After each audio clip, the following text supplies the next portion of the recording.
আসসালামু আলাইকুম। গল্প তাজমহল। তাজদার একটা একটা করে সিঁড়ি বেয়ে নিজের ঘরে চলে এলো। সায়না, তিতলি আর তৌসিফের সাথে লুডো খেলায় মগ্ন।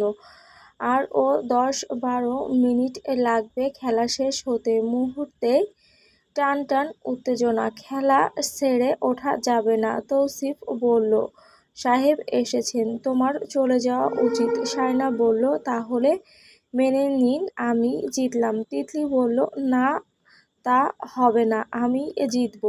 সায়না বলল, তাহলে উঠব না, আমি জিতব, জিতেই উঠব। এই মুহূর্তে অন্য দিকে মনোযোগ দেওয়া কঠিন। বলা যায় যে যেভাবে পারছে নিজেদের ব্যস্ত দেখাচ্ছে। তাজদার সিদ্দিকী বাড়িতে ফিরেছে, এটা নিয়ে আপাতত কারো মাথা ব্যথা নেই। যা হওয়ার তা বাড়িতে তার পা রাখার আগেই হয়ে গেছে। খেলায় শেষমেশ সায়নাই জিতল। কিছুক্ষণ পর তৌসিফও জিতে গেল। শেষমেশ তিতলি হেরে গেল। সে তৌসিফের শার্ট টেনে ধরে বলল, আরেকবার খেলবো, আমি জিতলে তারপর খেলা শেষ হবে। তৌসিফ বলল, আবারও মারা খাবি, সাবধান। না, আমি শোধ করব। বেশ বেশ, সায়না তুমি যাও, সিদ্দিক সাহেব নইলে কেলেঙ্কারি শুরু করে দেবে। সায়না রান্নাঘরে চলে গেল। গরুর দুধ যা ছিল সবগুলো দিয়ে চা বানিয়ে ফেলা হয়েছে। সায়না ঝিমলিকে জিজ্ঞেস করলো, ভাবি, ফ্রিজ থেকে দুধের বোতল বের করব? চা তো বানানো শেষ। সায়না বলল, কফির জন্য? ঝিমলি বলল, ও হ্যাঁ, মেজো ভাই এসেছে শুনলাম, আম্মাকে জিজ্ঞেস করব। জোহরা বেগম এসে দুধের বোতল বের করে দিল। বরফ হয়ে আছে। সায়না বলল, এগুলো তো তরল হতে অনেক সময় লাগবে। জোহরা বেগম বলল, আগে জানলে তো বের করে রাখতাম। চা খাবে কিনা জিজ্ঞেস করো। সায়না বলল, আচ্ছা, নিয়ে যাই। সে কাপে চা ঢেলে নিল। লেয়ার পরোটা ভাজা হয়েছে। তাজদার সিদ্দিকী তেলের নাস্তা খাবে না এখন। সে প্লেটের উপর কাপটা রেখে বিস্কিটের বয়াম খুলল। 2-3 রকমের বিস্কিট আছে সেখানে। সে এক র্যাপার বিস্কিট তুলে নিল প্লেটে। জোহরা বেগম বলল, তাজ, লেক্সেসটা খাই মাঝে মধ্যে, ওখান থেকে 2 প্যাকেট নাও। সায়না ওনার কথা মতো লেক্সেস বিস্কুটের প্যাকেট থেকে ছোট ছোট 2টো প্যাকেট প্লেটে তুলে নিয়ে ছোট ট্রেতে তুলে নিল সব। তারপর মাথায় ঘোমটা তুলে রান্নাঘর থেকে বেরিয়ে এলো। পথে তিতলির সাথে দেখা। সে র্যাপার থেকে বিস্কিট তুলে মুখে পুরে দিল। সায়না হাসল। তিতলি তার সাথে হেসে নেচে-কুদে রান্নাঘরের দিকে চলে গেল। পথিমধ্যে আবার তৌসিফের সাথে দেখা। তৌসিফ হেসে বলল, অল দ্য বেস্ট। সায়না বলল, আপনি রেডি থাকেন, হুকুম আসতেছে। আর মনে করিয়ে দিও না। সায়না হেসে ফেলল। তারপর নিজের ঘরে ঢুকলো ধীর পায়ে হেঁটে। টেবিলের ওপর আস্তে করে ট্রেটা রাখল। তাজদার সিদ্দিকী এখনো ওয়েস্ট কোটটা খোলেনি। সায়নার উপস্থিতি টের পেয়ে কোনা চোখে তাকালো। সায়না টেবিলের সাথে কোমর ঠেকিয়ে দাঁড়ালো। তাজদারের দিকে তাকাতে তাকাতে বিস্কিটের গায়ে কামড় দিল। তাজদার ওয়েস্ট কোটটা খুল ছিল। ঠিক তখনই সায়না গলা ছাড়ল। তাজদার তার দিকে সরাসরি তাকালো। সায়নার ইশারা বুঝেও না বোঝার ভান ধরে ওয়েস্টটা কোটটা রেখে দিয়ে হাতের ঘড়িটা খুলতে লাগলো। সায়না কাপটা নিয়ে ততক্ষণে তার সামনে হাজির। কাপটা বাড়িয়ে দিতেই তাজদার তার দিকে তাকালো। গলা ঝেড়ে বলল, আমি ফ্রেশ হওয়ার আগে চা খাবো? সায়না পাল্টা প্রশ্ন করল, ফ্রেশ হয়ে এসে ঠান্ডা চা খাবেন? তাজদার কাপটা হাতে নিল। সায়না বলল, আবার ঢেলে দেবেন না যেন, শ্বশুর বাড়ির কাপ ভাঙতে আমার মায়া হয়। তাজদার তার দিকে এক দৃষ্টিতে চেয়ে রইল। সায়না মনে করিয়ে দিল, চা ঠান্ডা হয়ে যাচ্ছে। তাজদার চোখ সরিয়ে চায়ের কাপে চুমুক বসালো। সায়না আবারও আগের জায়গায় গিয়ে দাঁড়ালো। প্রশ্ন করল, তো কোথায় ছিলেন এতদিন? তাজদার গম্ভীর মুখে উত্তর দিল, আমার থাকার জায়গার অভাব নেই। জায়গাটা কোথায়? ঢাকায়। ভালোই। তাজদার যান্ত্রিক স্বরে ঠান্ডা চোখে তাকিয়ে জিজ্ঞেস করল, you means me Shayna Mumtaz? Shayna ঠোঁটের কোণায় একটুখানি হাসির রেখা দেখা দিল। সে মিথ্যে বলল, ইয়েস। আফটার অল বিয়ে করা বর। মাথার চুল আর গায়ের দাড়ি-টাড়ি দেখছি বেড়েছে বেশ। ব্যাপারটা দেখার মতো ইন্টারেস্টিং। তাজদার গালে হাত দিয়ে দাড়ি চুলকাতে চুলকাতে বলল, ভাবছি রবীন্দ্রনাথ সাজব। শায়না বলল, ইওর লাইফ ইওর চয়েস। তাজদার সাথে সাথে বলল, এক্স্যাক্টলি। অবশ্য আমার চয়েস দারুণ। শায়না তার চোখের দিকে তাকালো। তাজদার বলল, সামনেই তার জলজান্ত প্রমাণ দাঁড়িয়ে আছে। শায়না মিষ্টি হেসে বলল, থ্যাঙ্কস। হাসি নয়, যেন ধারালো খঞ্জর। শায়না জানতে চাইল, খঞ্জর? Yes, no doubt. আপনার কি কেটে নিয়েছে মাথা মগজ? সামনে আরও কিছু কেটে নেওয়ার ধান্দা চলছে। শায়না আবারও হেসে বলল, আগে বলবেন না অস্ত্র আমার কাছেই আছে? তাজদার সিদ্দিকী গম্ভীর মুখে বলল, জানতাম তুমি এটা জানার পর এর সদ্য ব্যবহার করবে না। শায়না চায়ের কাপটা তার হাত থেকে নিয়ে ফেলল। বলল, বাইরে থেকে যে পারফিউম গায়ে মেখে এসেছেন সেটা ধুয়ে ফেলা হোক। সামনে দাঁড়ানো যাচ্ছে না। তাজদার বুঝে ফেলল তার ঘামের গন্ধকে বোঝাচ্ছে শায়না মমতাজ। তার ঘাম নিয়ে যত আপত্তি। এদিকে অন্যান্য মেয়েরা বরের গায়ের ঘ্রাণকে পারে না পারফিউম হিসাবে ইউজ করতে। সে গমগম করে বলল, আমার ঘাম নিয়ে এই ধরনের কথাবার্তা আমি শুনতে চাই না শায়না মমতাজ। রেস্ট্রিকশন দেওয়া রইল। শায়না রসিকতা করে বলল, আপনার ঘামও দেখছি অপমানিত বোধ করে। সরি। আপনি একটা কাজ করুন, নিজের শার্টটা খুলে নিজে একবার শুকে দেখুন। তাজদার সিদ্দিকী ভীষণ অপমানিত বোধ করল। অপমানিত বোধ করলে তার চেহারার রং এভাবে পাল্টে যায়। শায়না মনে মনে হাসল, বলল, আপনি জানেন মেয়েদের সবচেয়ে প্রিয় ঘ্রাণ কোনটি? তাজদার তার দিকে কৌতূহলী দৃষ্টিতে তাকালো, যেন শায়না মমতাজ তাকে এমন একটা পারফিউমের নাম বলবে। সে বলল, যেন শায়না মমতাজ তাকে এখন একটা পারফিউমের নাম বলবে। সে বলল, আই ডোন্ট থিঙ্ক তোমার পছন্দের কোনো পারফিউমও আমার গায়ে মাখলে তুমি তা অ্যাপ্রিসিয়েট করবে। শায়না বলল, আমার মুড নষ্ট। আনসারটা করতে পারলাম না, সরি। তাজদার সোজাসাপটা বলল, আমি আজকে গোসল করব না, ডিসিশন ফাইনাল। শায়না ট্রে নিয়ে বেরিয়ে যেতে যেতে বলল, বিছানা থেকে ঠেলে ফেলে দেবো, প্রমিস। তাজদার বোতাম খুলতে খুলতে আয়নার দিকে তাকালো। তাজদার আশায় রাতের জন্য আলাদা করে সবজি রান্না করতে হয়েছে তেল মরিচ কম দিয়ে। যে সে একটু কাঁচা থাকে এমন সবজি খেতে পছন্দ করে। শায়নাও এমন। বর-বউয়ের পছন্দে মিল আছে এদিক থেকে। তাই সবজি রান্নার কাজটা শায়নাকেই করতে হলো। তাজদার ঝোল দিয়ে রান্না করা মাছ খেতে পছন্দ করে না, তাই তার জন্য কয়েক টুকরা ভাজতে হলো। রওশনারা জানতে চাইলেন, এতদিন কোথায় ছিল? বলেছে ঢাকায়। সন্দেহ ঠিক ছিল। কিছু বলেছে তোমাকে? না। শায়না ছোট ছোট ওল কচু, পটল, কাকরোল আর আলুর মধ্যে কয়েকটা ছুরি শুটকি দিয়েছে।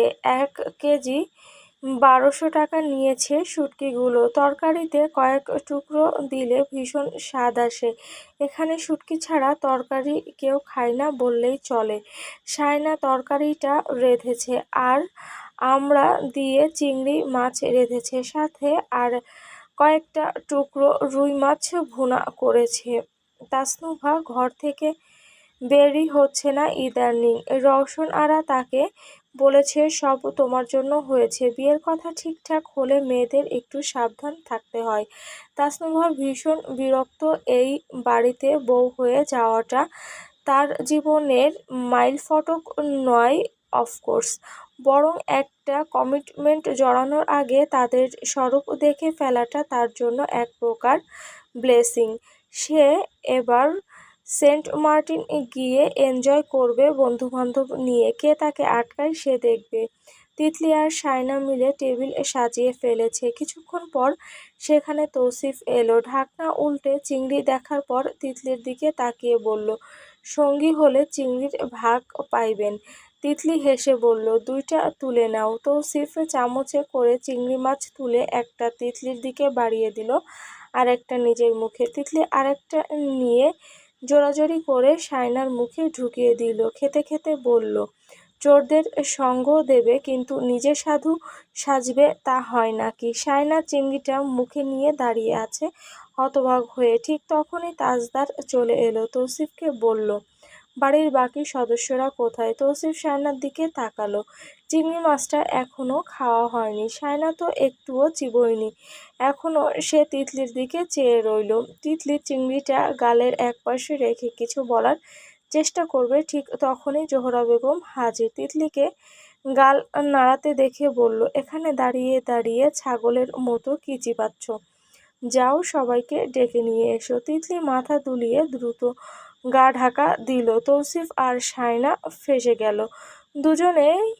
দুজনের দিকে তাকিয়ে চুপ করে দাঁড়িয়ে আছে। সায়নার তো লজ্জায় মাটি ফাঁক করে ঢুকে যেতে ইচ্ছে করছে। অসভ্য দুটো তাকে ইচ্ছে করে ফাঁসিয়ে দিল। তাজদার চেয়ারে বসতে বসতে দুজনের দিকে তাকালো। সায়না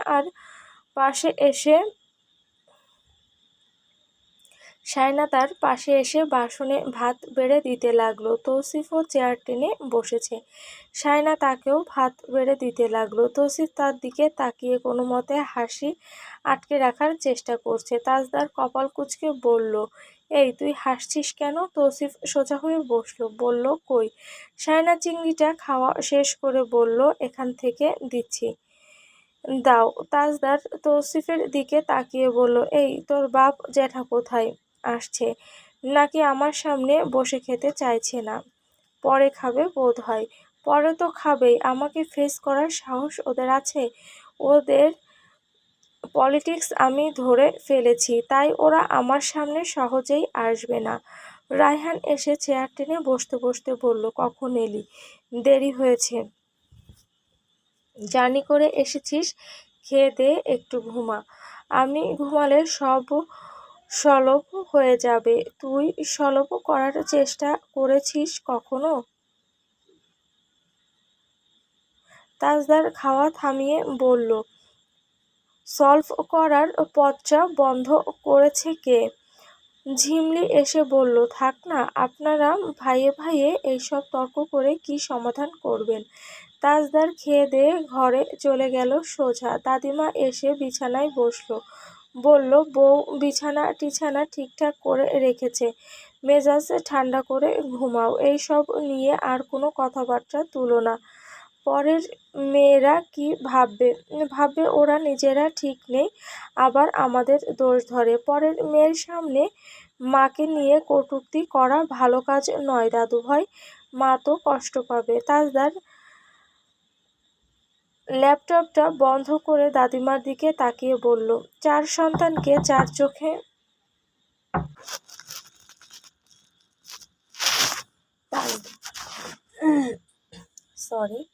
তাজদার খেয়ে দিয়ে ঘরে চলে গেল সোজা। দাদিমা এসে বিছানায় বসলো। বলল, বউ বিছানা টিছানা ঠিকঠাক করে রেখেছে, মেজাজ ঠান্ডা করে ঘুমাও। এইসব নিয়ে আর কোনো কথাবার্তা তুলো না। পরের মেয়েরা কি ভাববে ওরা নিজেরা ঠিক নেই, আবার আমাদের দোষ ধরে। পরের মেয়ের সামনে মাকে নিয়ে কটূক্তি করা ভালো কাজ নয় দাদুভাই, মা তো কষ্ট পাবে। তাজদার ল্যাপটপটা বন্ধ করে দাদিমার দিকে তাকিয়ে বলল, চার সন্তানকে চার চোখে দেখলে এরকম কষ্ট পেতে হবে? ওই মহিলা আর তার স্বামীর সমস্ত পলিটিক্সের শিকার আমি এতদিন কোথায় ছিলাম? তাদের কোনো মাথা ব্যথা ছিল? তুমি তো তার সাথে কথা বলো না, ফোন ধরো না। তাজ, কথা বলা কে আগে বন্ধ করেছে? মহিলা আমার সাথে কথা বলা বন্ধ তো করবেই, তার আগে আমাকে মুখ দেখানো বন্ধ করে দেবে। বয়স তো কম হচ্ছে না, তিনি এখনো এই সব বাচ্চামো আচরণ কেন ছাড়ছেন না? মা বলে আমি অনেক কিছুতে তাকে ছাড় দেই, দোষ ত্রুটি বলি না, কিন্তু আসল কালপ্রিট উনি আর ওনার স্বামী। আমি কোনো ভুল করলে তাদের মেইন কাজ হবে সেই ভুলটাকে আরও প্রকট করে তোলা। এই ফ্যামিলি পলিটিক্স কি আজকের? শেষে তাজদারের গলার আওয়াজ বড় হয়ে এলো। দাদিমাও ভড়কে গেলেন। এসেছেন শান্তভাবে কথা বলার জন্য, এখন মনে হচ্ছে না আসাটাই উচিত ছিল। তৌসিফের ঘরের সামনে দাঁড়িয়েছে সবাই জটলা পাকিয়ে। ওখানে দাঁড়িয়ে তাজদারের কথাগুলো শোনা যাচ্ছে, যেহেতু সে বড় বড় করে বলছে। রওশনারা নিজের বুকে কিল মারছেন, তিতলি ঝিমলি আটকাতে চাইছে, কিন্তু তিনি থামছেন না। শায়না ভীত হয়ে দাঁড়িয়ে আছে। এই সব কি হচ্ছে এই বাড়িতে? সে এখানে বউ হয়ে না এলে তো এসব কথা জানতেই পারতো না। জোহরা বেগম রুক্ষ স্বরে তাকে বলল, এখানে দাঁড়িয়ে আছো কেন? ওকে থামতে বলো, মাকে চলে আসতে বলো ওষুধ খাওয়ার জন্য। ছেলেটা ওর মাকে মেরেই ছাড়বে। শায়নার পা কাঁপছে, সে দ্রুত পায়ে হেঁটে ভেতরে ঢুকে এসে বলল, দাদু আপনাকে ডাকছে ছোট মা। হ্যাঁ যাচ্ছি, ওষুধটা খাওয়া হয়নি। উনি বেরিয়ে যেতেই শায়না দরজা বন্ধ করে দিয়ে তাজদারের দিকে তাকালো। তাজদার সিদ্দিকীর নিঃশ্বাস রাগে ফেঁপে উঠেছে। শায়না বলল, ছাদে যাবেন? তাজদার কপাল কুঁচকে তার দিকে তাকালো। শায়না বলল, ওখানে ইচ্ছা মতো চিল্লাতে পারবেন। তাজদার বলল, তোমার সাথে আমার কোনো কথা নেই, তুমিও আমার বিরোধী দলের সদস্য, তুমি তোমার শ্বশুর শাশুড়ির দোষ দেখবে না, দেখবে আমার। সব দোষ আমার, কারণ আমি তোমাকে বিয়ে করেছি। আর আমি বুঝে গেছি মহিলা আর তার স্বামী আমার উপরে এর শোধ তুলেই ছাড়বে, কারণ আমি তাদের পছন্দের মেয়েকে বিয়ে করিনি। It's a dirty family politics. Shayna Mumtaz, তুমি এসব বুঝবে না। ওরা তোমাকেও আমার বিরুদ্ধে নিয়ে যেতে পেরেছে। বড় আম্মু কষ্ট পাচ্ছে, আপনি ভেবেচিন্তে কথা বলেন। আশ্চর্য, বুকে কিল মারছে তাই তো? এটা তার স্বভাবগত বৈশিষ্ট্য। সে রুমের দরজা বন্ধ করে বসে থাকবে, বুকে কিল মারবে, সিজদায় পড়ে যাবে, আমার মুখও দেখবে না, মুখ দিয়ে আমার নাম নেবে না। She is a most dangerous lady in this family. তিনি আমার সাথে এমন বিহেভ করেন যেন আমি তার পেট থেকে জন্মগত শত্রু হয়ে বের হয়েছি। শায়না বিছানায় উঠে বসল। না, এই লোকটার কথা শোনা ছাড়া আর কোনো উপায় নেই। তার চিল্লাচিল্লি, কথা কাটাকাটি করার এনার্জি নেই। বলতে থাকুক। সে কোলে বালিশ টেনে নিয়ে গালে হাত চেপে তাজদারের সব কথা শুনে যেতে লাগলো। তাজদার কিছুক্ষণ পর তার বসার ধরন পরখ করে কপাল কুঁচকে তাকালো, কথা থামিয়ে দিয়ে বলল, এভাবে বসে কি শুনছো? আমি আমি যা বলছেন। তাজদার মুখ ফিরিয়ে নিল। শায়না বলল, যা বুঝলাম আপনার আসল শত্রু আপনার এই মুখ। শুধু মুখের কথা দিয়ে আপনি হাজারটা শত্রু বানিয়েছেন। তাজদার বিছানায় শুয়ে পড়তে পড়তে বলল, তার মধ্যে তুমিও একটা। ভবিষ্যতে তুমিও এইসব করবে, তুমি তোমার শাশুড়ি থেকে আরও বেশি বাড়বে। শায়না এখনো গালে হাত দিয়ে বসে রইল। তাজদার চোখের উপর হাত রেখে শুয়ে পড়েছে। কিছুক্ষণ পর হাত সরিয়ে দেখল শায়না একই ভঙ্গিতে বসে আছে। সে কপালটা আগের চাইতে 10 গুণ কুঁচকে ফেলে বলল, তুমি এভাবে আমার মুখের দিকে তাকিয়ে কি ভাবছো? শায়না বলল, দেখছি আর কি। কি দেখছো? কোনো ভনিতা করবে না, বেয়াদব। শায়না হেসে উঠে বলল, মানে আপনি যে পরিমাণে আপনি কোনো দিন মেয়েদের প্রেম নিবেদন টিবেদন করেননি। আবার কি? মানে অসহ্যকর, বিরক্তিকর। ওইসব নিবেদন টিবেদন বখাটেদের কাজ। শায়না হেসে বলল, ভুল বলেছেন, আপনি অমন ছেলে নন যাকে দেখলে মেয়েরা প্রেমে পড়বে। মেয়েরা প্রেমে পড়ে কেয়ারিং সাপোর্টিং পুরুষ মানুষের ওপর। আমি ওইসব প্রেমিক ম্যাটেরিয়াল না, আমি হাজবেন্ড ম্যাটেরিয়াল। শাহিন ফিক করে হেসে উঠল। হাসতেই থাকলো। তাজদার বলল, পাগল নাকি, থামো। শাহিনা হাসি থামানোর চেষ্টা করে বলল, আপনি না সত্যি। কি সত্যি? শাহিনা হাসতে হাসতে বলল, হাজবেন্ড ম্যাটেরিয়াল পুরুষ মানুষ বউ পাগলা হয়। আমাকে এখন পাগল হতে বলছো? শাহিনা গালে হাত চেপে হেসে বলল, তার আগে প্রেমে তো পড়তে হবে। বই এর ভাষায় ভালোবাসা বলেও একটা কথা আছে। এইসব বাসা টাসাও আসতে হবে। তোমার কি মনে হয় যার এত এত ডিগ্রি আছে সে এই সামান্য কাজটুকু পারবে না? শায়না বলল, আপনার কাছে প্রেম ভালোবাসা এইসবের মানে কি? এইসব কি বাজারের পণ্য যে চাইলেই নিজের মধ্যে ধারণ করা যায়? তাহলে? শায়না বালিশে মাথা রেখে শুয়ে পড়ল। বলল, এইসব প্রেম টেম খুব বড় একটা ফাঁদ। যে পড়েছে সে আর উঠতে পারেনি। আমি জানি আপনি জেনে শুনে এসব ভুল কাজ করতে যাবেন না, কারণ বুদ্ধিমানেরা প্রেমে পড়ে না। তাজদার সিদ্দিকী বলল, oh just shut up Shayna Mumtaz. Tajdar Siddiqui পারে না এমন কোনো কাজ নেই। শায়না বলল, আচ্ছা তাহলে মাটিতে ঘুমিয়ে দেখান তো। এইসব না বলে সিরিয়াস কিছু বলো। শায়না কিছুক্ষণের জন্য ভাবুক হয়ে গেল। তেমন কোনো কিছু খুঁজে পেল না। শেষমেশ প্রশ্ন করল, আমার প্রিয় সিনেমার নাম কি বলুন তো। পারলে কি দেবে? চাওয়ার মতো কিছু চাইলে? তাজদার সিদ্দিকী বেশ ভাব নিয়ে গদগদ কণ্ঠে বলল, আকাশছোঁয়া ভালোবাসা। শায়না বলল, প্রিয় সঙ্গীত শিল্পী হাবিব ওয়াহিদ। শায়না চোখ বড় বড় করে তাকিয়ে রইল। তার ফেসবুক আইডি থেকে জানতে পেরেছে। এই লোক কি চালাক রে বাবা। তাজদার বলল, ওয়েল এবার আমি চাওয়ার কথা বলি। শায়না জানে কি চাইবে। সে বলল, জানি। তাজদার সিদ্দিকী তার উপর উঠে এসে বলল, ওই সিনেমাটা আমি দেখলাম, জঘন্য একটা সিনেমা। সেখানে জঘন্য একটা সিন আছে। হাওয়াই নামের একটা গাছ গানে ছাদ থেকে টুপ করে একটা দোলনা পড়ে, আর মেয়েটা দোলনার নিচে পড়ে সাপের মতো মোছড়ামুছড়ি করে। নায়কটা তার উপর দুলে দুলে গান গায়। আমি সেটা তোমার উপর এক্সপেরিমেন্ট করব, এটাই আমার চাওয়া। শায়না বলল, আপনার নিচে পড়ে এমনিতেই চ্যাপ্টা হয়ে আছি, দোলনা থেকে পড়লে সোজা মরে যাব, কোনো এক্সপেরিমেন্টের দরকার নেই। তাজদার বলল, আমি যেটা বলি সেটা করি, বি রেডি।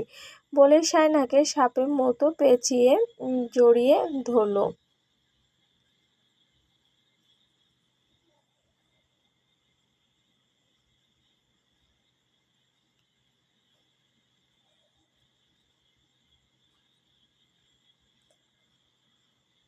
শায়না রুটি বেলছে পিঁড়িতে বসে। এতগুলো রুটি কখন বানিয়ে শেষ করবে সে নিজেও জানে না।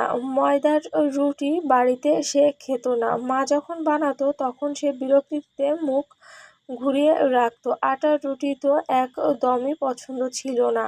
সে খেলে ওই নান রুটিটা খায়, তাও ডাল কিংবা মাংসের ঝোলঝাল দিয়ে। পাউরুটিও খায় জেল দিয়ে কিংবা ডিম দিয়ে।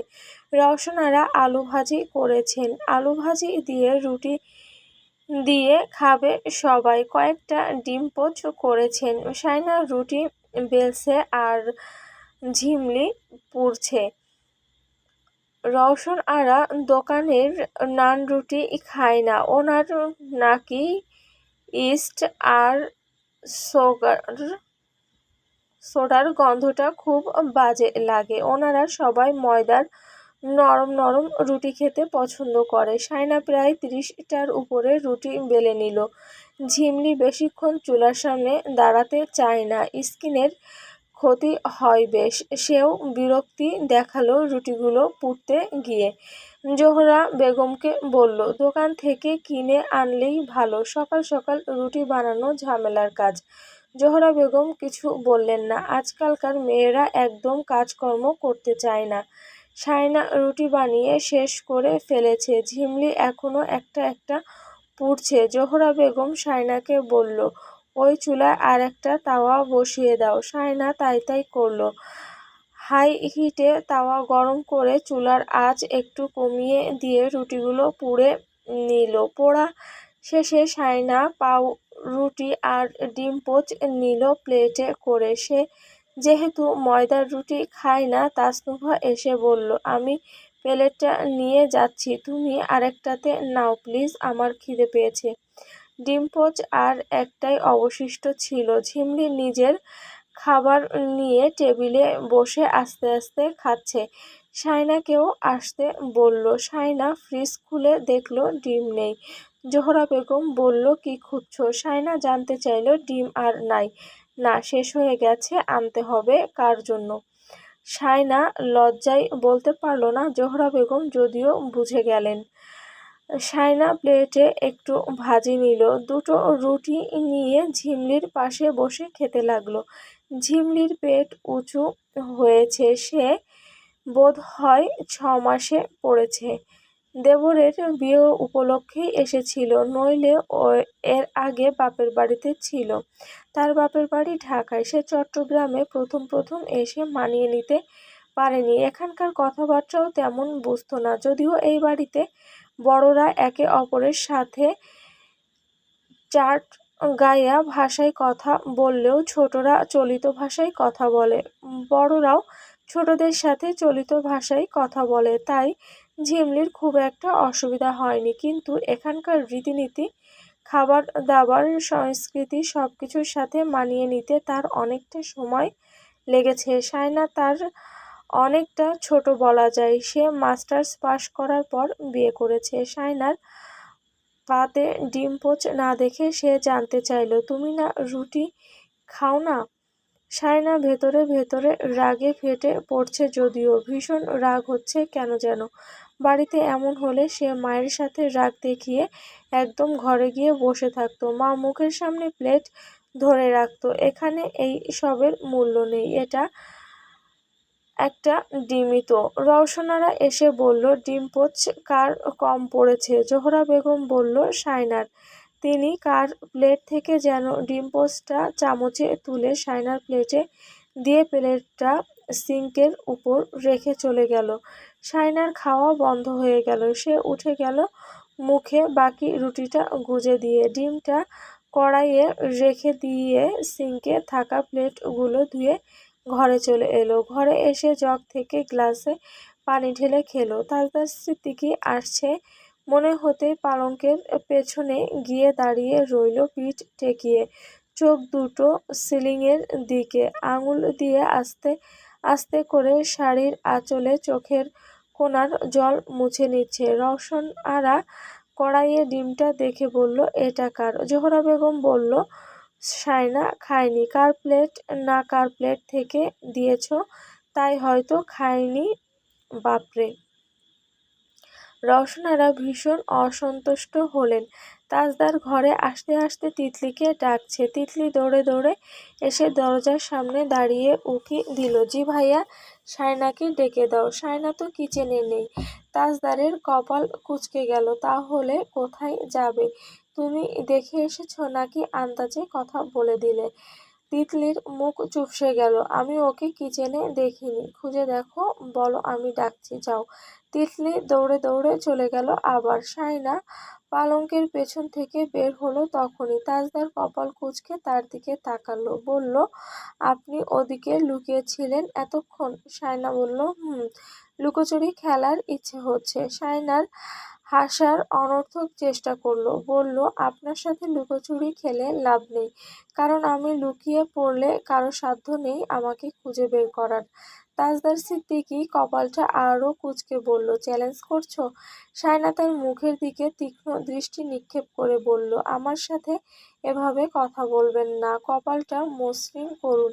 এভাবে কুঁচকে রাখতে রাখতে কপালটা কুঁচকে যাবে। তাজদার নিজেকে স্বাভাবিক করে বলল, ওকে ফাইন। সায়না বলল, আমি আপনার সাথে কোনো প্রকার চ্যালেঞ্জ নিতে চাই না, নিলে তুমি হারবে। সায়না কুঁচকে থাকা বিছানার চাদর ঠিক করে নিতে নিতে বলল, আপনি হারবেন। লুকোচুরি খেলায় আপনাকে আমি জীবনেও জিততে দেব না। তাজদার সিদ্দিকী তার পেছনে এসে দাঁড়ালো, বলল, মানে তুমি বলতে চাইছো তুমি লুকিয়ে যাবে আর আমি তোমাকে খুঁজে পাবো না? শায়না তার দিকে ফিরে বলল, আমি চাই না এসব খেলায় জড়াতে। আপনাকে একটা প্রশ্ন করি? তাজদার এবার ভ্রু বাঁকা করে বলল, প্রশ্ন? শায়না সরাসরি প্রশ্ন করল, আপনি কাকে সবচেয়ে ভালোবাসেন? অফকোর্স নিজেকে। I love myself. শায়না বলল, আপনি কি এটা বিশ্বাস করেন যে আপনি ছাড়া অন্য কেউ নিজেকে ভালোবাসতে পারে? অফকোর্স। না হলে এটাও মাথায় তাহলে এটাও মাথায় রাখুন, আই লাভ মাইসেলফ অলসো। তাই আমাকে আমার মতো করে থাকতে দিন। তাজদার তাকে সমর্থন করে বলল, এটাই উচিত। মানুষ নিজেকে ছাড়া অন্য কাউকে ভালোবাসতে পারে না। শায়না তার কথাটায় অবাক হলেও সেটা প্রকাশ করল না। ভেজা কাপড়গুলো হাতে তুলে নিতে নিতে প্রশ্ন করল, মা বাবা তার সন্তানকে, ভাই তার বোনকে, বোন তার ভাইকে, স্ত্রী তার স্বামীকে, স্বামী তার স্ত্রীকে ভালোবাসতে পারে না বলছেন? পারে না। স্বার্থ যতক্ষণ ততক্ষণ ওই সব ভালোবাসা, মায়া, মহব্বত। চোখের সামনেই তো জলজান্ত উদাহরণ আছে। শায়না চট করে তার দিকে ফিরে কাট গলায় বলল, একদম আমার দিকে আঙুল তুলবেন না। আপনি নিজেকে ছাড়া কাউকে ভালোবেসেছেন যে অন্য কারো দিকে আঙুল তুলে ফেলেছেন? আপনাকে ভালোবাসার কথা আসছেই না এখানে। কিন্তু আমি আমার পরিবারকে ভালোবাসি, আমার মা বাবা, ভাই বোন সবাইকে ভালোবাসি। তাদের কষ্ট দিয়ে কথা বললে সেই রাতে আমার ঘুম হয় না। তাদের কথা বাদ দিলাম, আপনার সাথে একটু রূঢ়ভাবে কথা বললে আমার খারাপ লাগে। এটার কারণ ভালোবাসা না, মনুষ্যত্ব, যেটা আপনার নেই। আপনার একটা মুখ আছে, ওটা দিয়ে আপনি যাকে তাকে যা ইচ্ছা বলে দিতে পারেন। আপনি ভেবে নিয়েছেন যে আপনি সারা জীবন এভাবে গর্জন তর্জন করে সবাইকে সোজা করে রাখতে পারবেন। আপনি মনে করেছেন এটা আপনার জিত, আসলে এটা আপনার হার। আপনি প্রতিনিয়ত সবার কাছ থেকে একটু একটু করে দূরে সরে গেছেন, যাচ্ছেন, ভবিষ্যতেও যাবেন। তাজদার খুব সাবলীলভাবে প্রশ্ন করল, আমার মনুষ্যত্ব নেই? শায়না বলল, অভাব আছে। মনুষ্যত্ব নেই, তাই আমি নিজেকে ছাড়া কাউকে ভালোবাসি না। শায়না বলল, আমি আপনার সাথে এই টপিকে আর কোনো কথা বলতে চাই না।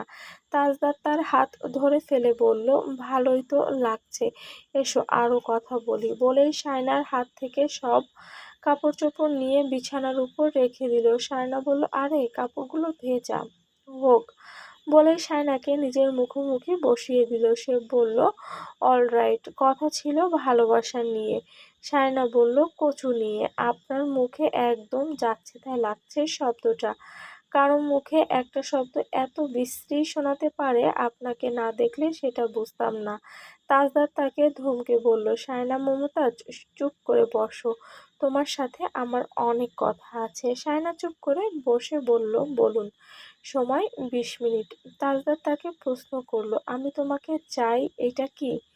শায়না সোজাসাপটা বলল, মোহ, যা খুব শীঘ্রই শেষ হতে যাচ্ছে। তাজদার জানতে চাইল, তারপর ফলাফল? আমাকে খুব বিরক্ত লাগবে।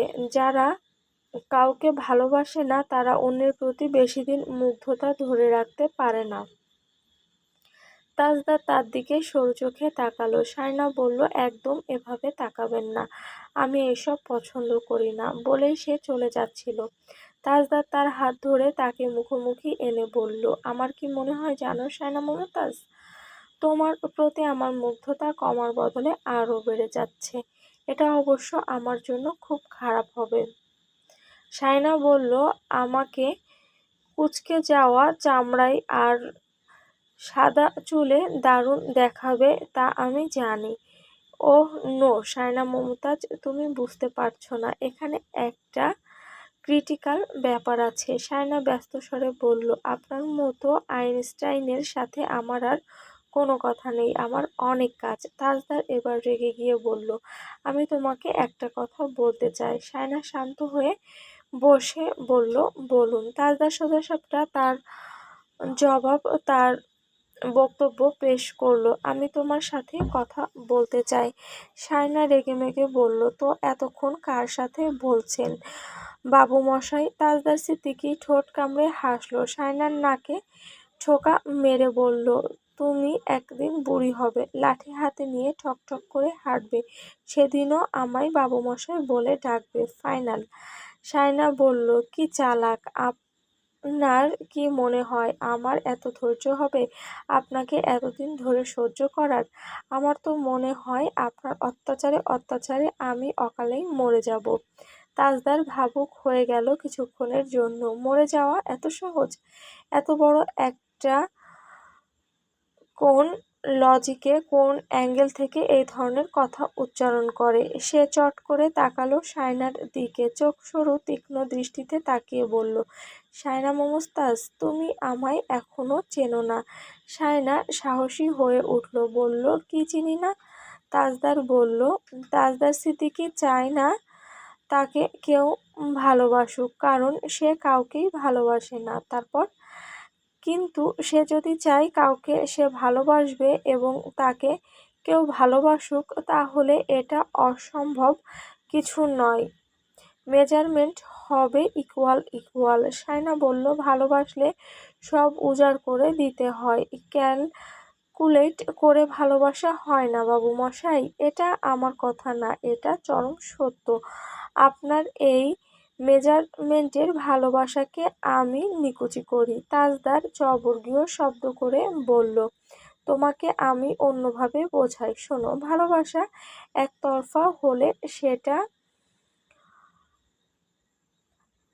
লেটেন্সি, অপেক্ষা করতে হয়, কিন্তু দুজনের মধ্যে যখন ভালোবাসা মিশে যায় তখন সেটা হয় অ্যাভেইলেবিলিটি, কালেকশন হয়ে যায়। যদি একজন চায় সে কাউকে ভালোবাসবে আর সেই মানুষটাও চায় তাকেও ভালোবাসা হোক, তাহলে এটা কোনোভাবেই অসম্ভব নয়। কারণ সত্যিকারের প্রেমের আর্কিটেকচারে সম্পর্কের ম্যাট্রিক্স শুধু তখনই পার্মানেন্ট হয় যখন দুজনের ফিলিংস ইকুয়াল ইকুয়াল হয়। ধরো দুজনেই ভালোবাসছে, সেই মুহূর্তেই লোড ব্যালেন্স হয় সমানভাবে, দুজনের মনেই ডাটা রিফ্লেক্ট হয়, আর প্রেম একেবারে ফেইল ওভার প্রুফ। সায়না তার এত লজিকের আগামাথা না বুঝে চলেই যাচ্ছিল। তাজদার তার বেণিটা ধরে ফেলল। সায়না মাথার পেছনে হাত চাপল, বলল, এগুলো রীতিমতো টর্চার মিস্টার তাজদার সিদ্দিকী। যতদিন না মোহ কাটবে ততদিন পর্যন্ত এই টর্চার চলতে থাকবে। বলেই সে সায়নার বেণিটা তার শার্টের বোতামে ঘুরিয়ে পেঁচিয়ে মুড়িয়ে দিল। সায়না হতাশ দৃষ্টিতে তাকিয়ে তার কাজ দেখতে লাগলো। তাজদার নিজের কাজ শেষ করে সোজা শুয়ে পড়ল। সায়না তার বুকের উপর ঝুঁকে চুলগুলো ছাড়াতে লাগলো, তারপর রাগত দৃষ্টিতে তাকিয়ে বলল, আপনার এই সব বাদরামিগুলো যদি সবাইকে দেখাতে পারতাম। তাজদার মাথার পেছনে দুই হাত রেখে আরাম করে শুয়ে বলল, সবাই বলতো এমন স্বামী ঘরে ঘরে হোক। সায়না বলল, জি না, বলতো ছেড়ে দে মা, কেঁদে বাঁচি। তাজদার ঠোঁট বাঁকিয়ে হেসে বলল, অবশ্যই বলতো, কারণ তাজদার সিদ্দিকীকে তো একমাত্র সায়না মমতাজই ডিজার্ভ করে, অন্যরা না। সায়না বলল, এইসব কথায় মোটেও আমি খুশি হচ্ছি না। আমি খুশি হওয়ার মতো কোনো কথাই এখনো বলিনি মমতাজ। তুমি আমার ডেডিকেশন লেভেল সম্পর্কে জানো না। আমি যদি তোমার পেছনে আদা জল খেয়ে লেগে পড়ি না, তোমার বাঁচার সুযোগ নেই। অল্পতেই তুমি হাঁপিয়ে উঠেছ। সায়না বিরক্ত হয়ে বলল, আমি কিন্তু বোতামগুলো সোজা ছিঁড়ে নেব। তাজদার বলল, তোমার যা ইচ্ছা করো, আমি ঘুমাই। সায়না চুলটা ছাড়িয়ে নিতে তাজদারকে জোরে একটা চিমটি কেটে নেমে যাচ্ছিল দ্রুত। তাজদার তাকে এক টানে নিচে ফেলে দিয়ে গায়ের উপর উঠে এসে বলল, আমি তোমাকে লন্ডনে নিয়ে যাবই। শায়না বলল, যদি কখনো মেজারমেন্ট ইকুয়াল হয় সেদিন আপনি নিজেই এই সিদ্ধান্ত থেকে নিজেই সরে আসবেন। তাজদার বলল, তুমি আমাকে খুব এড়িয়ে চলতে চাও শায়না মমতাজ। শায়না বলল, যাতে এড়িয়ে না চলি তার জন্য রিসার্চ করুন, দয়া করে আমাকে ছাড়ুন। তাজদার তাকে বলল, আমার রিসার্চ এখনো ফেল হয়নি, আবারও আমার রিসার্চ কখনো ফেল হয়নি, এবারও হবে না। শায়না বলল, অল দ্য বেস্ট। তাসনুভা ফিটফাট হয়ে সেজেগুজে বেরোচ্ছিল। উঠোনে তাজদারকে দেখে আর বের হলো না। তিতলিকে বলল, ভাইয়া চলে গেলে আমাকে এসে বলবে। তিতলি বলল, ভাইয়া এত সহজে যাবে না। তাসনুভা ঘরের মধ্যে পায়চারি করছে। বন্ধু-বান্ধব সবাই ফোনের উপর ফোন দিয়ে যাচ্ছে। তৌসিফ এসে তার ঘরে উঁকি দিয়ে বলল, সেজেগুজে এটা যাচ্ছে কই? তাসনুভা বলল, একটু দেখো না মেজো ভাইয়া সরেছে কিনা। তৌসিফ তার হাতের ফুটবলটা দেখিয়ে দেখিয়ে বলল, আমরা সবাই ফুটবল খেলছি, ভাইয়া ওখানেই থাকবে। তাসনুভা রসনাকে গিয়ে বলল, আম্মু একটু নিচে আসো, আমি উঠোন পার হওয়া পর্যন্ত দাঁড়িয়ে থাকবে। রওশনারা প্রথমেই শুনল না কথা। তাসনুভা জোরাজুরি করে নিয়ে এলো। তাসনুভা ভয়ে ভয়ে উঠোনে পা রাখল। গোটা বাড়ি জুড়ে বাচ্চা-কাচ্চা ছেলে-পেলে যারা আছে সবাইকে নিয়ে দুই দলে ভাগ হয়ে বৃষ্টির মধ্যে ফুটবল খেলছে তাজদার। প্যান্ট গোড়ালির উপর তুলে পায়ে পায়ে ফুটবলটা গোল দেওয়ার জন্য নিয়ে যাচ্ছিল। ঠিক তখনই তাসনুভাকে দেখল সে। আঙুল তুলে ডাকল, এই এই নিভা। তাসনুভা চমকে গেল। মনে মনে বলল, উফ। সে ভাইয়ের দিকে ফিরল ধীরে ধীরে। তাসনুভার গলা শুকিয়ে গেল। তারপর ফুটবলটা তৌসিফের দিকে ঠেলে দিয়ে হেঁটে হেঁটে এলো তার সামনে। বলল, তুমি যাচ্ছ কোথায়? গেট টুগেদারে। ঝড়ের দিনে তোমাকে বেরোতেই হবে। তাসনুভা মৃদুস্বরে বলল, সন্ধ্যার আগেই চলে আসবো ভাইয়া। তাজদার কাটকাট গলায় বলল, নো ওয়ে, তোমাকে বিকেলে থাকতে হবে। আমার একটা স্যার আসবেন। স্যার? কোনো প্রশ্ন না, যেটা বলছি সেটা করো। ভেতরে যাও, তোমার কোথাও যাওয়া হচ্ছে না, যাও। শেষের কথাটা জোরে বলল তাজদার। তাসনুভা সোজা খাতাটা বন্ধ করে থমথমে ভেতরে ঢুকে গেল। ব্যাগ ছুঁড়ে মারল একদিকে, গায়ে উল্টা ছুঁড়ে মারল অন্যদিকে। চুলের উপর আটকানো চশমাটা ছুঁড়ে মারল একদিকে, ছাতা ছুঁড়ে মারল অন্যদিকে। চেঁচাতে চেঁচাতে বলল, ঘরবন্দি করে রাখবে সবাই আমাকে। অসহ্য। আমি স্পষ্ট করে বলে দিয়েছি বিয়ে-শাদী করব না। আমাকে যদি এইসব ব্যাপারে ফোর্স করা হয় আমি সোজা বাড়ির বাইরে চলে যাব। শায়না তার কাণ্ডকারখানা দেখে হতভম্ব। তিতলি তার ব্যাগ চশমা এনে শুধু নিচে নিচে বকছে। কাজ বাড়াবে সে, আর করতে হবে আমাকে। তাসনুভা রাগে বুঝতে চেঁচাচ্ছে। রওশন আবার এসে রওশনার পাশে বসে একটা চড় মারল। বলল, বিয়ে তোমার হবেও না, বেয়াদব হয়েছে, সোজা ঘরে যাও।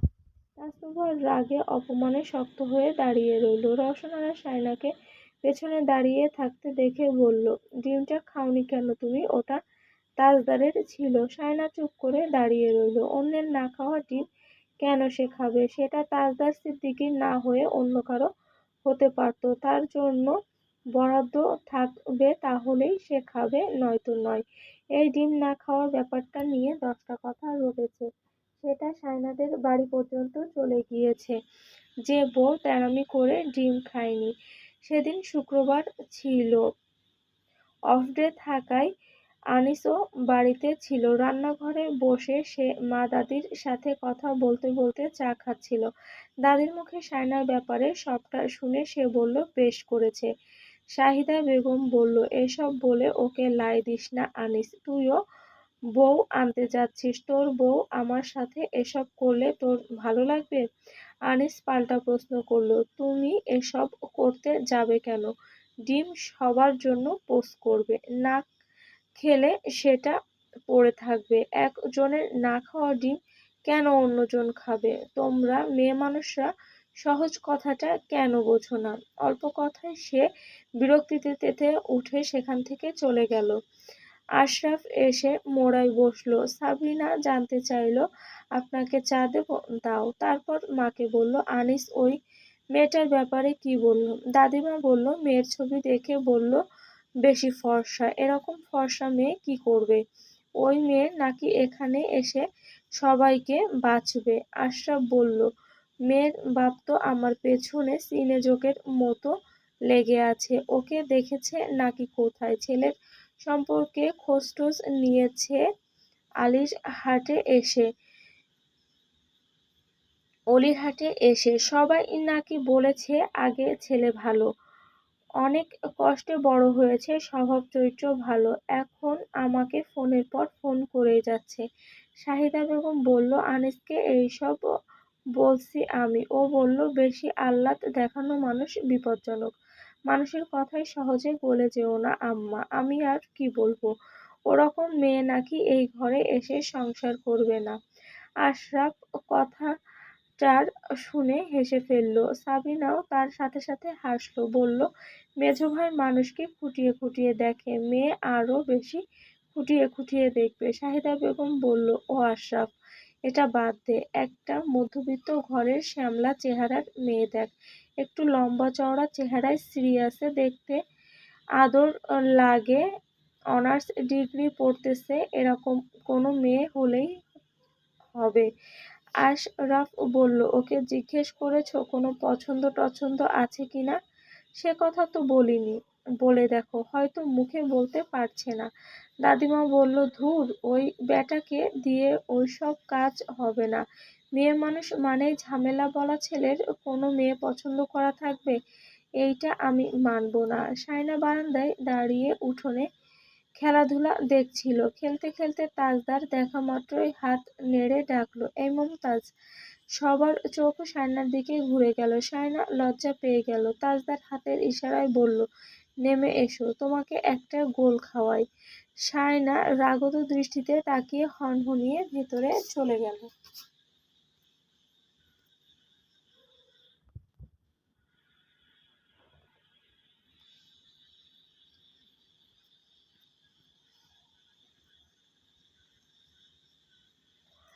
তৌসিফ একটা গোল ঠুকে দিতেই তিতলি দুহাতে তালি দিয়ে লাফিয়ে উঠল।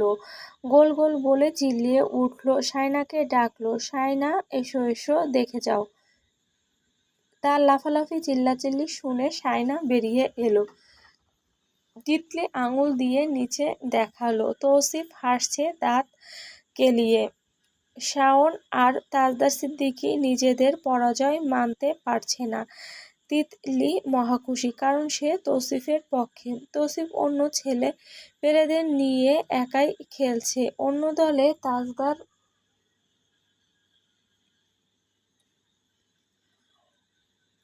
আর শাওনের সাথে তাদের দলবল। তাই তিতলি তৌসিফের পক্ষে। সায়না কারো পক্ষে টক্ষে গেল না। সে শুধু কপাল কুঁচকে তাকিয়ে আছে তিতলির পেছনে দাঁড়িয়ে। খেলা আবার শুরু হলো। সবার গায়ে ভেজা জামা চপচপ করছে বৃষ্টির পানিতে। তাজদার এখন দায়সারাভাবে খেললেও এইবার তাজদার এতক্ষণ দায়সারাভাবে খেললেও এইবার পুরো মনোযোগ দিল। কপাল কুঁচকে রেগে গোলপোস্টের দিকে তাকিয়ে আছে সে। তারপর পায়ে থাকা বলটা পায়ে পায়ে নেড়েচেড়ে নিয়ে যেতে লাগলো। সবার কাছ থেকে বলটাকে আগলে রেখে কিছুক্ষণ পর তৌসিফের দল গোল খেতেই তিতলি আবার লাফিয়ে উঠল। সায়না অবাক চোখে তাকালো। বলল, তুমি না তৌসিফ ভাইয়ের পক্ষে? তিতলি হাসি মুখে বলল, আমি যে জিতবে তার পক্ষে। সায়না অবাক না হয়ে পারল না। তাজদার তৌসিফকে বলল, গোল খাওয়া অত্যন্ত ভালো কাজ, টেক টু। তৌসিফ তিতলির দিকে রেগে তাকালো, হাত দেখিয়ে বলল, তোকে ঠাস ঠাস করে দেব এসে, পোল্টিবাজ কোথাকার। তিতলি জিহ্বা বের করে দেখালো। খেলা আবারও পুরোদমে জমে উঠল। এবার আর কেউ কাউকে ছাড় দিচ্ছে না।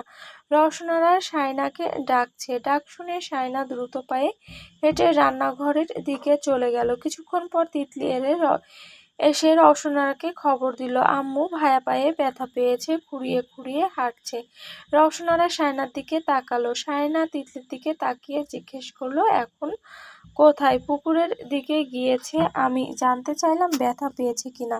বলল পায়নি, কিন্তু ঠিকই খুঁড়িয়ে খুঁড়িয়ে হাঁটছে। রওশনারা জানতে চাইল কিভাবে ব্যথা পেয়েছে। পায়ে পায়ে লেগে পড়ে গিয়েছে। রওশনারা চুপ করে রইল। সায়নাকে বলল, গিয়ে দেখো এসো বেশি লেগেছে কিনা। সায়না রান্নাঘর থেকে বেরিয়ে এলো। ঘরে এসে তোয়ালে, নীল রঙের চেক লুঙ্গি আর একটা সাদা স্যান্ডো গেঞ্জি নিল। পুকুর পাড়ে এসে দেখলো পুকুরে সবাই মিলে সাঁতার কাটছে। তিতলি ঘাটে বসে তৌসিফের ফোনটা ইচ্ছে মতো টিপছে। তৌসিফ বারণ করছে কিন্তু সে শুনছে না।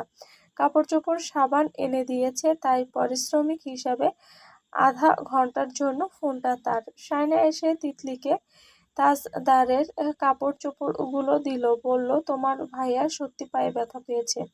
তিতলি বলল, সবাইকে বলছে ব্যথা পায়নি, কিন্তু খুঁড়িয়ে হাঁটছে কেন? সায়না তাজদারের দিকে তাকালো। ফুটবলটা পানিতে ভাসিয়ে রেখে সেটাকে বুকের ভর রেখে সাঁতার কাটছে। শাওন সায়নাকে দেখিয়ে দিল। তাজদার তাকে দেখা মাত্রই কপাল কুঁচকে ফেলল। সায়না বলল, পায়ে নাকি ব্যথা পেয়েছেন। তাজদার বলল, কি? আবার বলো। সায়না বলল, উঠে আসুন। তাজদার ঘাটে এসে বসলো। সায়না বলল, পায়ে ব্যথা পেয়েছেন? সত্যি বলবো নাকি মিথ্যে বলবো? সায়না রেগে গিয়ে বলল, আমি আপনার সাথে মশকরা করছি? তাজদার বলল, তোমার কথা সিরিয়াসলি নিতে পারছি না, সরি। তুমি আমার জন্য এতটাও উতলা নও। সায়না দাঁত কিরমির করল। ভাই বোন সবাই চারপাশে আছে, তার মধ্যে এইসব কথার কোনো মানে হয়? সে বলল, যদি ব্যথা পেয়ে থাকেন তাহলে তাড়াতাড়ি পানি থেকে উঠুন। পা পানির মধ্যে ডোবানো থাকলে পা ফুলে যেতে পারে। আমি কিন্তু কথাটা সিরিয়াসলি বলছি। বলেই সে সেখান থেকে চলে গেল। তাজদার গোসল সেরে বাড়িতে এলো। খুঁড়িয়ে খুঁড়িয়েই হাঁটছে। তাসফিন আজ খেলতে পারেনি, কলেজে গিয়েছিল। সে কলেজ থেকে আসা মাত্রই তিতলি তাকে বলছে আজ উঠোনে খেলা হয়েছে, মেজো ভাইয়াও সেখানে ছিল, খুব মজা হয়েছে। সায়না সেখানে আসা মাত্রই তাসফিন মাথা নিচু করে চলে গেল। ও সায়নাকে বেশ লজ্জা পায়। সায়না ওকে লজ্জা পেতে দেখে হাসে। সে ঘর ছেড়ে বেরিয়ে যেতেই সায়না তিতলিকে বলল, তোমার ভাইয়া এসেছে? হ্যাঁ, ঘরে গিয়েছে। সায়না ঘরে চলে গেল। ঘরে ঢুকে তাজদারের পায়ের দিকে তাকালো। জোহরা বেগম জিজ্ঞেস করেছে পায়ে ব্যথা পেয়েছে কিনা। তাজদার বলেছে সে ব্যথা পায়নি। সে নিজেই যখন বলছে ব্যথা পায়নি, সেখানে কার কি করার আছে? সায়না কড়াভাবে জিজ্ঞেস করলো, আপনি সবাইকে মিথ্যে বলেছেন, আপনি সত্যি ব্যথা পাননি?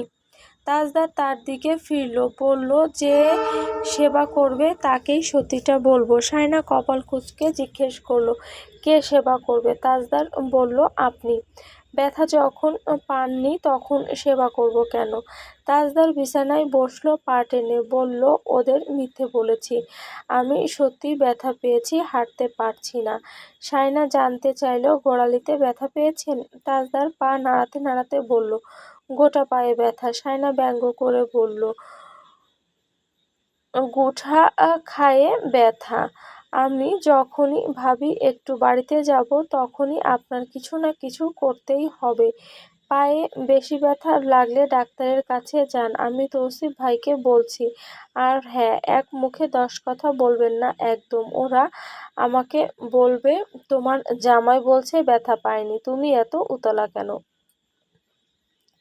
তাজদার বলল, তুমি সাফ সাফ বলে দেবে আমি বউ, তাই আমার চিন্তা বেশি। সায়না এবার সত্যি সত্যি রেগে যাচ্ছে। এটা মজা ওড়ানোর সময়? এইসব সেন্সিটিভ বিষয় নিয়ে চুপ করে বসে থাকা যায়? পায়ে সত্যি সত্যি ব্যথা পেয়ে থাকলে ডাক্তারের কাছে যাওয়া উচিত। সে নিজেকে সংযত করে বলল, আমি কি তৌসিফ ভাইকে ডাকবো?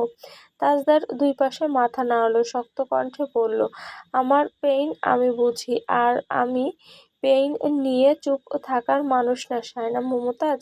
তুমি নিজের কাজ করো। সামান্য পেইন নিয়ে আমি কারো সিম্প্যাথি চাই না। শায়না বলল, আবারও বলছি, আপনি এক রকম কথা বলবেন, 10 রকম কথাবার্তা বলে কনফিউজ করবেন না। আপনার পেইনের কথা যদি কাউকে না বলেন সেটা বুঝবে না, আর সে না বুঝলে তার উপর ক্ষোভ রাখার অধিকারও আপনার নেই। আপনি আমাকে সাফ সাফ সত্যি কথা বলুন, ব্যথা লাগছে কি লাগে নাই? তাজদার সোজাসাপটা বলল, লাগছে। শায়না তার পায়ের কাছে এসে দাঁড়ালো, বলল, দেখান। তাজদার বলল, ব্যথা দেখা যায়? শায়না বলল, না যায় না। ব্যথা দেখা গেলে আপনি আমাকে নতুন করে কোনো ব্যথা দিতেন না। পাটা এভাবে সোজা করে রাখুন, আমি মলম মেখে দেব। আর কোনো কথা শুনতে চাই না, প্লিজ মুখ খুলবেন না। শায়না মলমের কৌটা নিয়ে এলো, তাজদার প্যান্ট গোড়ালির একটু উপরে তুলল। শায়না মলম মালিশ করে দিতে গেলে তাজদার পা সরিয়ে নিল, ব্যথায় কুঁকিয়ে উঠে। শায়না বলল, বেশি ব্যথা? গোড়ালিতে কিছু মিছু হয়েছে। শায়না বলল, সেজন্যই তো বলছি ডাক্তারের কাছে যান। তাজদার তার দিকে তাকিয়ে ফোঁস করে শ্বাস ছেড়ে বলল, শায়না মমতাজ, তুমি তোমার হাতের জাদু জানলে ডাক্তারের কাছে যেতে বলতে না। শায়নার ঠোঁট মৃদু হাসি রেখা ভেসে উঠল, কিন্তু সে জোর করে তা চেপে রাখল। মলম মালিশ করতে করতে শান্ত গলায় বলল, তাই নাকি? জানতামই না। একটা কথা সত্যি বলি, আপনি খুব কাঁচা খেলোয়াড়। খেলায়, অভিনয়ে আর ডায়লগে। এই মুখস্থ করা সংলাপগুলো আমি খুব সহজেই ধরে ফেলতে পারি। তুমি কোনোদিন ওই সব প্রেম ট্রেম করনি। অবশ্য এত কঠোরভাবে কথা বলো, প্রেম হবে কি করে? শায়না তার দিকে চোখ তুলে তাকালো, বলল, আমি প্রেম ট্রেম সব করেছি। আপনি এভাবে বিয়ে করে না নিলে ঠিকই প্রেম করেই বিয়ে করতাম। তাজদারের কপাল কুঁচকে গেল। তুমি এইসব বলে আমাকে পেইন দিতে পারবে না মমতাজ। তুমি প্রথম এবং শেষবার শুধু আমার প্রেমেই পড়বে, এটাই ফাইনাল। শায়না এবার সত্যি সত্যি হেসে ফেলল, বলল, উফ, কত শখ। তাজদার স্বীকার করে বলল, আমি তোমাকে বিয়েই করেছি শখ করে। শায়না তার মুখের দিকে তাকালো, বলল, আপনাকে এই সব কুপরামর্শ কে দিচ্ছে বলুন তো? আমার মতো এত ভালো রিসার্চার আবার অন্য কারো পরামর্শ নিতে যাবে কেন? আচ্ছা, তারপর? তারপর আর কি? আমি তোমাকে এমন ফাঁদে ফেলবো যে তুমি আর উঠতেই পারবে না। ডানে বামে পূর্ব পশ্চিমে উত্তর দক্ষিণে শুধু আমাকে দেখবে। শায়না প্রশ্ন করল, আপনি আমাকে ডানে বামে পূর্ব পশ্চিমে উত্তর দক্ষিণে দেখেন? প্রশ্নটা শুনে তাজদার কপাল কুঁচকে ফেলল। শায়না বলল, আগে নিজেকে দেখে রিসার্চ করুন। আমি খুব জটিল বিষয় না যে আমাকে নিয়ে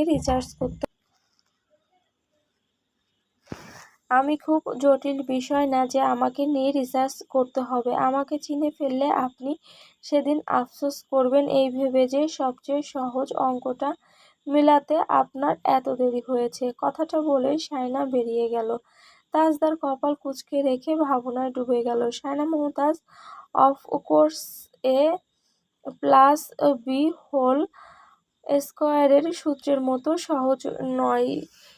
এন্টিগ্রাল e to the power x square dx এর মতোই দুর্বোধ্য সে। শায়না গোসল সেরে বের হলো ওয়াশরুম থেকে। বের হওয়া মাত্র দেখলো তাজদার সিদ্দিকী ঘরময় হাঁটছে। কিছুক্ষণ হেঁটে পা ঝাড়া মারছে, আবার কিছু দূর হাঁটছে। শায়না চুপচাপ দাঁড়িয়ে থেকে তার কাণ্ডকারখানা দেখল। তাজদার হাঁটতে হাঁটতে তাকে দেখা মাত্রই থেমে গেল। শায়নার মাথায় এখনো লাল গামছা বাঁধা। এই ধরনের গামছা তাজদার সিদ্দিকীর কোনো কালেই পছন্দ না, দেখতেই গেঁয়ো লাগে। কিন্তু শায়না মমতাজের মাথায় লাল গামছাটা দারুণ মানিয়েছে। কিছুক্ষণ চুপচাপ তাকিয়ে থেকে অবশেষে সে চোখ সরাল। শায়না বালতিটা নিয়ে চলে যাচ্ছিল। তাজদার হেঁটে হেঁটে তার সামনে এসে দাঁড়ালো। শায়না তার দিকে চোখ তুলে তাকালো। আবার কি সমস্যা এই লোকের? তাজদার শায়নার পেছনে হাত নিয়ে গেল। শায়না একটু পেছনে হেলে গিয়ে তার মুখের দিকে তাকালো। কি? তাজদার তার মুখের উপর নিঃশ্বাস ফেলে বলল, মুমতাজ, তোমাকে জলপাই রঙের শাড়ি আর লাল গামছায় খুব সুন্দর লাগছে। মনে হচ্ছে জলপাই আর মরিচ বাটা একসাথে খচ খচ করে খেতে দারুণ লাগবে। Let me try a little bite. বলেই শায়নার কোমরে জোরে একটা চিমটি দিয়ে বসল সে। শায়না এক ঝটকায় ২-৩ পা দূরে সরে গেল। কোমরে হাত চেপে ধরে রাগে ফোঁস-ফোঁস করে উঠল সে। কি বলবে কিছু খুঁজে পেল না। বালতিটা নিয়ে হনহনিয়ে বেরিয়ে যাওয়ার সময় তাজদার তার মাথার গামছাটা একটানে খুলে নিয়ে ডাকল, এই লাজুক, সরি, এই লুজার। শায়না খোলা চুলে পিঠে ঝাঁপিয়ে পড়ল। চুল এখনো ভেজা। তাজদারের দিকে ফিরল, বালতিটা ধপ করে মেঝেতে রেখে তেড়ে এসে বুকে বরাবর খামচি দিতেই তাজদার সঙ্গে সঙ্গে তাকে শক্ত হাতে ধরে টেনে এনে গলার পাশে ভেজা চুলে মুখ ডুবিয়ে দিল। শায়নার শরীর শিউরে উঠল। সবশেষে তাজদার তাকে নিজেই ঘরের বাইরে রেখে আসতে আসতে বলল, তুমি আমার সামনে ভেজা চুলে আর আসবে না। আমার সব রিসার্চ বৃথা যাবে। Go away.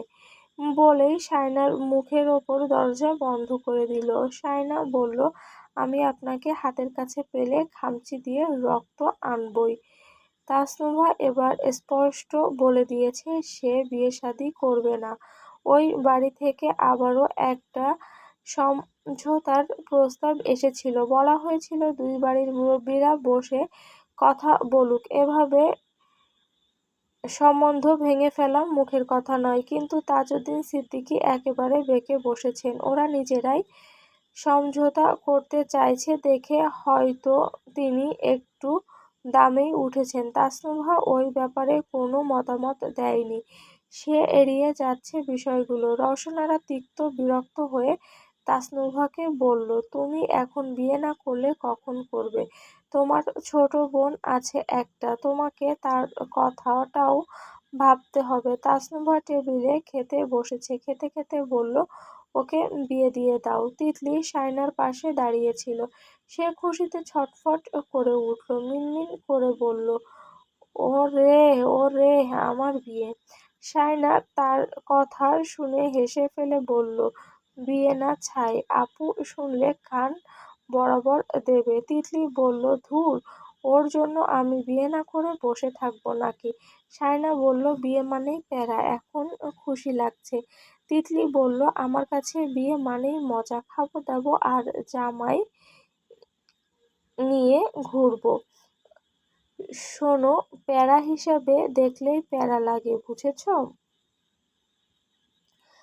শায়না ভৎসনা করে বলল, বাহ, মনে হচ্ছে তুমি কত দিন সংসার করেছ। তিতলি সামনে থাকা চুল পেছনে ছুঁড়ে দিয়ে বলল, আমি মনে মনে একদম পাক্কা গিন্নি। আচ্ছা, কর্তাটাকে? তিতলি লাজুক হেসে বলল, মুখটা দেখি না, পেছন থেকে দেখি, হেঁটে যেতে দেখি, বসে থাকতে দেখি। শায়না তার কথা শুনে না হেসে পারল না। রওশনারা আর জোহরা তাসনুভাকে বোঝাচ্ছে, নোভা দেখো, বিয়ের পর তোমার যা ইচ্ছা তাই করবে। তুমি বুটিক সব দিতে চাও তো? তোমার আব্বা বলেছে তোমাকে পুঁজি দেবে, আর কি চাই? তাসনুভা বলল, যারা সামান্য কক্সবাজার যাওয়া নিয়ে এত কথা শুনিয়েছে তারা আমাকে আরো অনেক কথা শোনাতে পারে। আমার লাইফের একটা গোল আছে, বিয়ে করে হাঁড়ি পাতিল মাজার জন্য আমি পড়াশোনা করিনি। কথাটা বলেই সে শায়নার দিকে এক পলক তাকালো। তিতলিও তার কথার ইঙ্গিত বুঝে মুখ ভার করে নিল।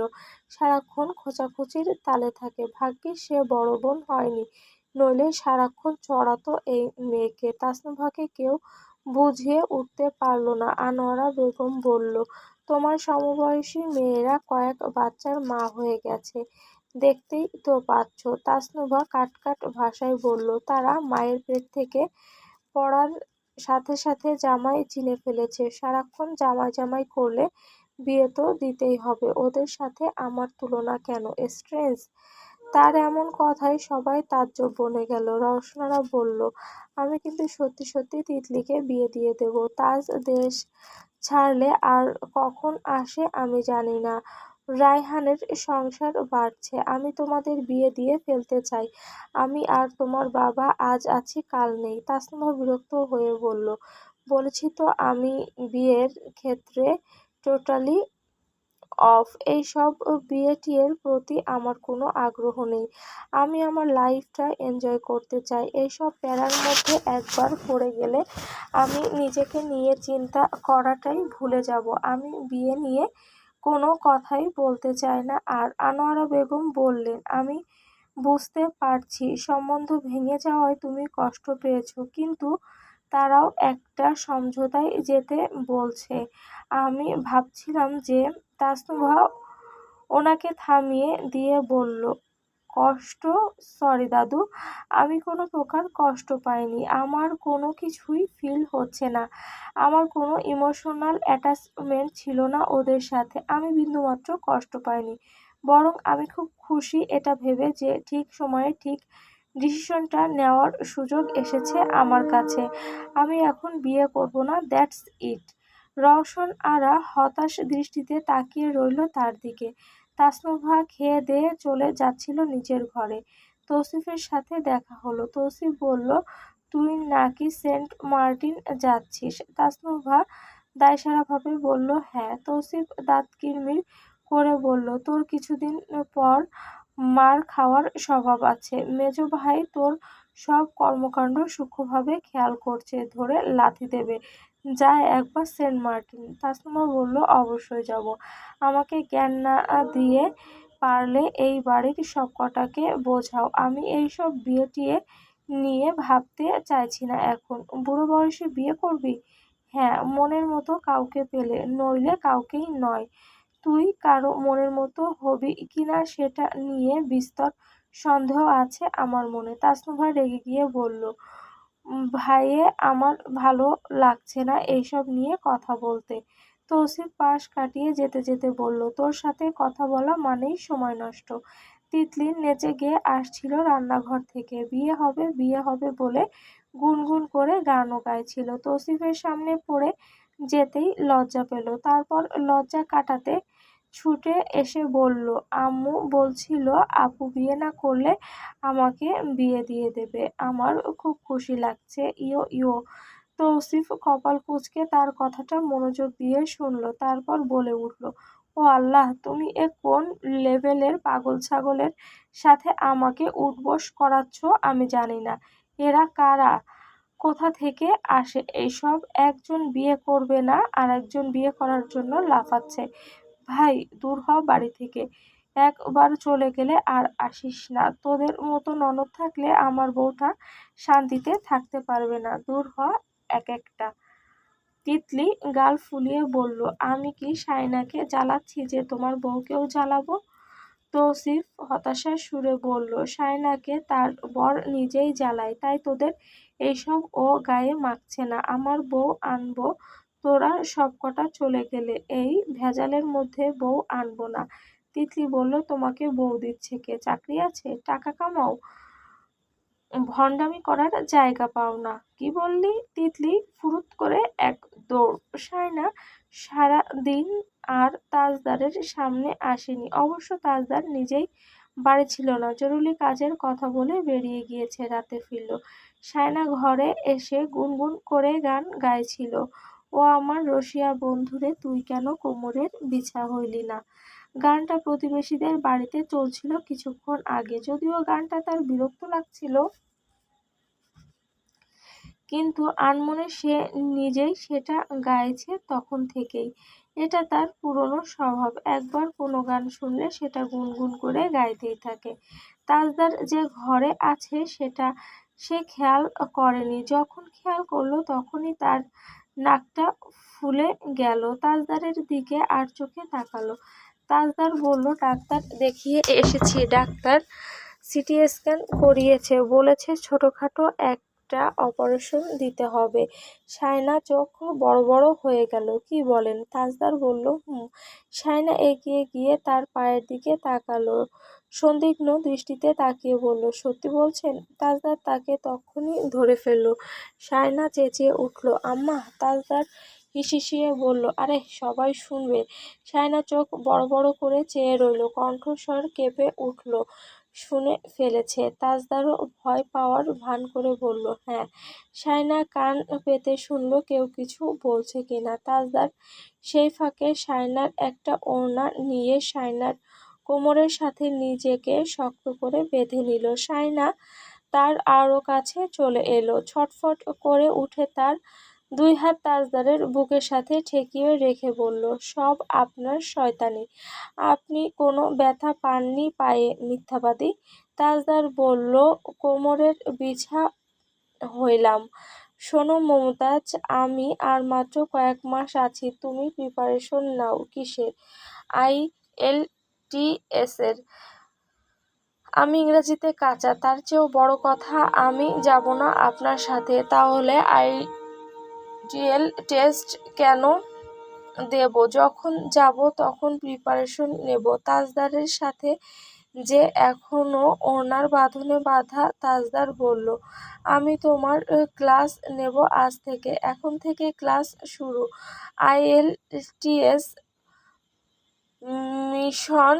I love Tajdar Siddiqui. শায়নার ভুরু কুঁচকে গেল। তাজদার তাকে চমকে দিয়ে বলল, আমার পায়ের উপর পা রাখো, কুইক। শায়না হকচকিয়ে গিয়ে বলল, আপনার পায়ে না ব্যথা? যেটা বলছি সেটা করো, কোনো প্রশ্ন করবে না। ছি, আমি পারবো না। রাখো, নইলে সারা রাত এভাবে বেঁধে রাখবো। তোমার শাশুড়ি ডাকলেও যেতে পারবে না। শায়না বলল, আমার অনেক ওজন। যেটা বলছি সেটা করো, মমতাজ। বলেই শায়নার দুই হাত তার ঘাড়ের পেছনে নিয়ে গেল। শায়না উপায়ন্তর না দেখে তার পায়ের উপর পা রাখল। তাজদার তার পেটে একটা চিমটি কাটল। শায়না আল্লাহ ডেকে চেঁচিয়ে উঠে তার গলায় খামচি দিল, একদম নখ দিয়ে গেঁথে। তাজদার আবারও চিমটি দিতে শায়না ছটফটিয়ে উঠে খামচি দিয়ে সরে টরে যেতে চাইল। তাজদার তাকে নিয়ে হাঁটতে হাঁটতে বলল, চিমটি প্লাস খামচি ইকুয়াল। শায়না তার ভুরু নাচানো দেখে ভয়ে ভয়ে চিৎকার দিল, তিতলি!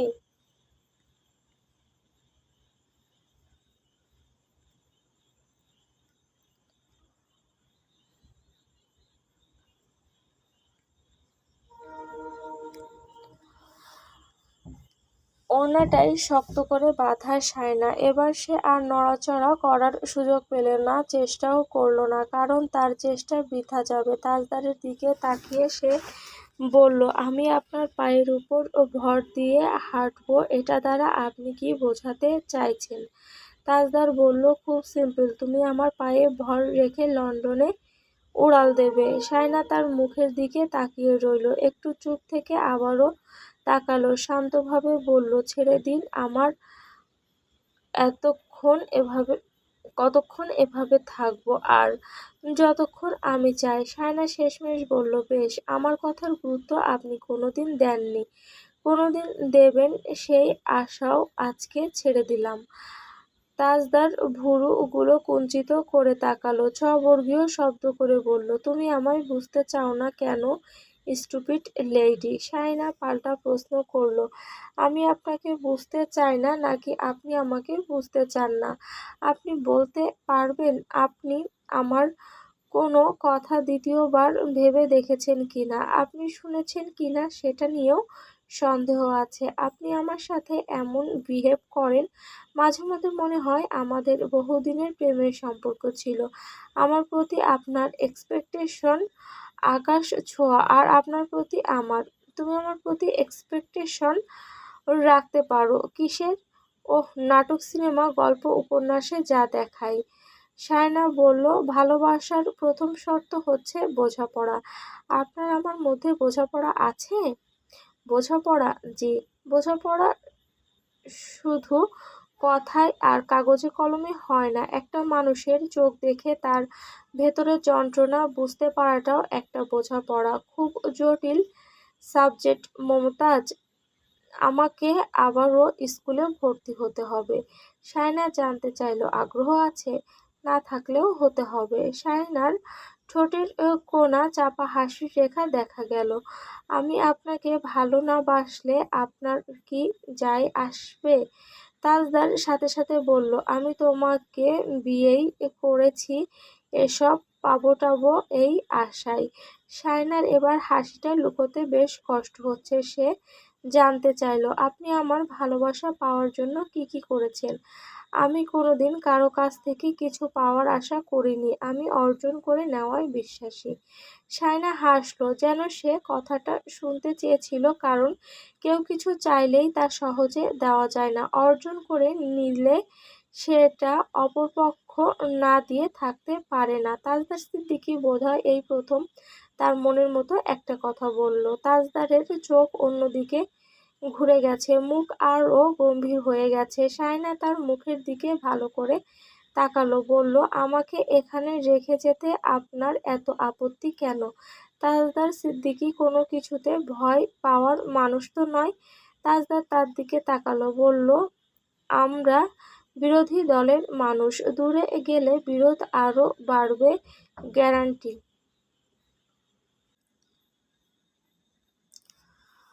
আমরা বিরোধী দলের মানুষ। দূরে গেলে বিরোধ আরও বাড়বে গ্যারান্টি। তাছাড়া দূরে চলে গেলে মানুষ আরও দূরের হয়ে যায়। আমি এটা মনে প্রাণে বিশ্বাস করি। তোমার বিশ্বাস আলাদা হতে পারে। আপনি বলতে চাইছেন কাছে থাকলেই শুধু মানুষ কাছের থাকে? তুমি কি আমার সব কথার বিপক্ষে বিরোধী দলের মতো বক্তব্য দিতে প্রস্তুত থাকো? মোটেও না। আপনি জানেন না দূরে থেকেও মানুষকে কি চমৎকারভাবে ছোঁয়া যায়। তাজদার তার দিকে চেয়ে রইল। শায়না বলল, এই যে আপনি আমাকে আষ্টেপৃষ্ঠে বেঁধে রেখেছেন, আপনার কোথাও একটা মনে হচ্ছে না আপনি তবুও আমাকে ধরতে পারেননি? তাজদার অবাক চোখে তাকালো।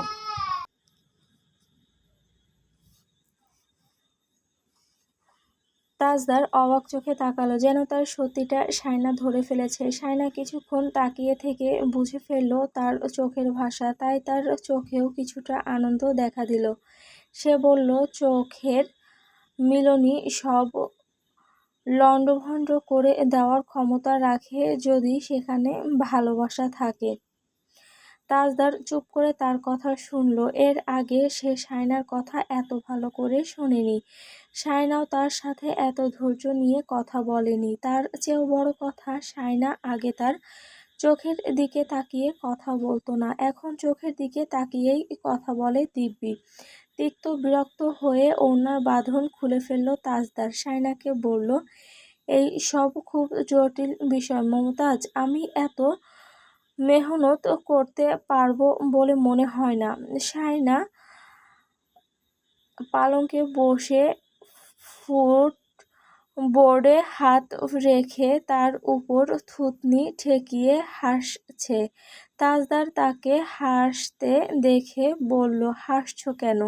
শায়না বলল, আপনি চেষ্টা করলেও সেটা বৃথায় যাবে। কেন? শায়না বলল, প্রেম, ভালোবাসা, মায়া, মহব্বত, উপলব্ধি, এইসব বলে কয়ে হিসাব নিকাশ করে মেপে ঝুপে আসে না। এইসব আসে প্রলয় হয়ে, একটা গোটা মানুষকে ভেঙে চুরে চুরমার করে দিয়ে আবার নতুন মানুষ বানায়। আপনি হাত বাড়িয়ে ডাকলেই সে আসবে না বাবুমশাই। তাজদার হম্বিতম্বি দেখিয়ে বলল, হাত বাড়িয়ে ডাকতে যাব কেন? মন বাড়িয়েই ডাকুন, কিন্তু তার আগে আপনার মনটাকে চিনতে শিখুন। তাজদার তার পাশে গিয়ে বসল। বেশ দূরত্ব আছে মাঝখানে। প্রশ্ন করল, আমি চলে গেলে তোমার কিচ্ছু যায় আসবে না? আমি আপনার সাথে যাব। তাজদার তার দিকে অবাক হয়ে তাকালো। মিথ্যাবাদী। শায়না বলল, আরে সত্যি, আপনি যদি আমার কয়েকটা কথা মানতে পারেন। তাজদার সিদ্দিকী কিছু মুহূর্তের জন্য উত্তেজিত হয়ে উঠল, কিন্তু নিজেকে শায়নার সামনে সংযত রাখল। শায়না মমতাজকে বুঝতে দেওয়া যাবে না। শায়না ভুরু নেড়ে বলল, বলবো? তাজদার সিদ্দিকী মাথা হেলিয়ে বলল, শুনি। শায়না স্পষ্টভাবে নিজের মনের কথাটা বলে দিল, আমি যেদিন আপনাকে ওইসব মানে। সে একটু ঠোঁট ভিজিয়ে নিল জিভ দিয়ে, একটু জিরিয়ে আবার এক নিঃশ্বাসে বলল, আমাদের মধ্যে যেদিন বিশ্বাস, ভরসা, ভালোবাসা এইসব কিছু একমাত্র হবে, মানে আমি যেদিন আপনাকে, আপনি যেদিন আমাকে মন থেকে ভালোবাসবেন, সেদিন আমি নিজেই আপনার সাথে চলে যাব, কোনো শব্দ ছাড়া। তাজদা সিদ্দিকীর চেহারার রং পাল্টে গেল। সে জানতে চাইল, মন থেকে? এমন কিছু নেই? অফকোর্স আছে, জীবনসঙ্গী হিসেবে নয়, শয্যাসঙ্গী হিসাবে। সরি, বাট এটাই তিক্ত সত্য। আপনি প্লিজ কিছু মনে করবেন না। ইটস নর্মাল, আমি মেনে নিয়েছি। আমার এতে আপনার উপর ক্ষোভ নেই। শায়না রাগারাগি ছাড়া তাজদার সিদ্দিকীর সামনে এত বড় সত্যি কথা তুলে ধরতে পেরেছে বলে নিজেকে ধন্য ধন্য করছে মনে মনে। সে তাজদারের হাতের উপর আলতোভাবে হাত রাখল। তাজদার এক ঝটকায় সরিয়ে নিল। শায়না ভড়কে গেল। তাজদার তার দিকে তাকিয়েই রইল। শায়না বলল, আমি সরি যদি আপনাকে হার্ট করে থাকি, কিন্তু যা হওয়ার তা তো হবেই। এই জগৎ সংসারে মানুষ মনের মিলটাকে খুব ঠুনকো বিষয় হিসাবে দেখে, অথচ সবকিছুর আগে সেটাই প্রয়োজন। আপনি খুব ইন্টেলিজেন্ট পারসন। আমি আপনার সাথে কথা বলে আরাম পাচ্ছি। প্লিজ হার্ট হবেন না আমার কথায়। তাজদার রুক্ষ গলায় বলল, আমাকে হার্ট করা এত সহজ নয়। শায়না একটু স্বস্তি পেল, কিন্তু তাজদার সিদ্দিকী পেল না। শয্যা সঙ্গী ছাড়া শায়না মমতাজের সাথে তার আর কোনো সম্পর্ক নেই, এটা সে ভাবতে পারছে না। শায়না মমতাজের উপর তার ক্ষোভ বাড়ল, কিন্তু এটা অস্বীকার করার জায়গাও নেই। তাই হয়তো সে শায়নার দিকে একটুও না তাকিয়ে ঘর ছেড়ে বেরিয়ে গেল। রাতে খাবার টেবিলে সবাই এসে বসল। তৌসিফ শায়নাকে বলল, মেজো ভাই কোথায় গিয়েছে? শায়না বলল, আমাকে বলে যায়নি ভাইয়া। রওশনারা তাজউদ্দিন সিদ্দিকের দিকে তাকালো। সবাই চুপচাপ হয়ে গেল কিছু মুহূর্তের জন্য। রায়হান বলল, তুমি IELTS দিচ্ছ? শায়না একটু ইতস্তত করে কিছু বলার আগে তাসনুভা বলল, IELTS দেওয়া এত সহজ? যারা ইংরেজিতে ভালো রেজাল্ট করে তাদেরও কেয়ামত হয়ে যায়। শায়না আর কিছু বলল না। তিতলির সাথে সে যত কথা বলে তার এক ভাগও তাসনুভার সাথে বলে না। কথাবার্তা হয় না তাদের মধ্যে। তৌসিফ বলল, পড়তে হবে ভালো করে। আমি ইংরাজিতে এত ভালো ছিলাম না, আমি দেইনি। তাসনুভা চুপচাপ খেতে লাগলো। আজ সে বাবা ভাইয়ের সাথে খেতে বসে গেছে। তাজদার থাকলে অবশ্য খেতে বসতো না। ঘড়ির কাঁটা 11টার ঘরে। সবার খাওয়া দাওয়া শেষের দিকে। তাজউদ্দিন সিদ্দিকী আর তৈয়ব সিদ্দিকীর সাথে রায়হান তৌসিফ মিলে বেশ কথাবার্তা বলছিল। ঠিক তখনই তাজদার বাড়ি এলো। সবাইকে খেতে দেখলো একসাথে। তিতলি বলল, ভাইয়া খেতে আসো। তাজদার খেতে এলো না। শায়না তাকে ডাকতে গেল না, বরং ভাত তরকারি বেড়ে ঘরে নিয়ে এলো। তাজদার ঠোঁট শক্ত করে কপাল কুঁচকে তাকালো। শায়না বলল, বড়াম বলেছে আপনি নাকি রাগ করলে না খেয়ে থাকেন। শুনুন, রাগ হলে আরও পেট ভরে খাবার খাবেন, দেখবেন রাগ আর রাগ থাকছে না, খালি পেটে রাগ আরও বাড়ে। তাজদার তার মুখের দিকে তাকিয়ে কথাগুলো শুনল। শায়না তাকাতেই চোখ সরিয়ে নিয়ে বলল, রাগ হলে তোমার বড় আম্মু ভাত বেড়ে দেয়নি তাই খায়নি, কথাটা সে বলেনি কেন? শায়না চুপ করে কথাটা শুনল। ভাত বেড়ে দিল, কিন্তু তাজদার খেতে বসলো না। শায়না টেবিলের পাশে দাঁড়িয়ে রইল। তাজদার বলল, তুমি খেয়েছো? শায়না কিছু বলল না। তাজদার বলল, আশ্চর্য, একটা কথা জিজ্ঞেস করছি, এত কি ভাবছো? শায়না বলল, ভাবছি আপনি এর আগে কখনো আমাকে এই ধরনের প্রশ্ন করেছেন কিনা। তাজদার নিজেও মনে করার চেষ্টা করল, কি আশ্চর্য, যার সাথে এক ঘরে একসাথে থাকে তাকে কখনো জিজ্ঞেস করা হয়নি সে খেয়েছে কি না। ব্যাপারগুলো অদ্ভুত না? সায়নার আচমকা মন খারাপ হলো, সেটা তার চেহারায় স্পষ্ট ভাসছে। তাজদার সেটা খেয়াল করলো। সায়না মন খারাপ লুকিয়ে বলল, খেয়ে নিন প্লিজ, নইলে রান্নাঘরে গিয়ে আমাকে হাজারটা কৈফিয়ত দিতে হবে।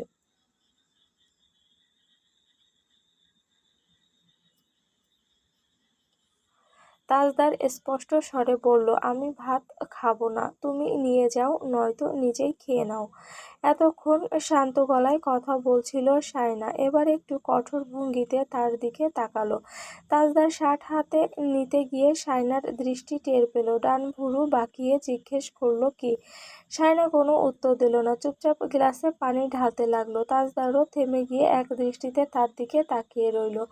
আবার কি ভুল করলো সে? আশ্চর্য, এভাবে তাকানোরই বা কি আছে? পানি ঢালা শেষ করে সায়না ধীরে ধীরে মুখ তুলল, ঠান্ডা গলায় বলল, আপনি আসলে মিষ্টি কথা হজম করার মতো মানুষ নন। তাজদার স্তব্ধ হয়ে গেল, চোখ কুঁচকে বলল, আমি আবার কি করলাম? সায়না হঠাৎ চেতে উঠে বলল, কি করেছেন মানে?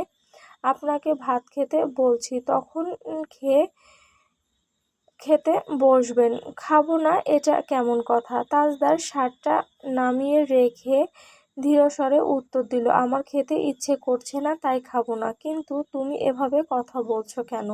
সায়না তার সাথে আর কোনো কথাবার্তা না বলে সোজা বিছানায় উঠে বসলো।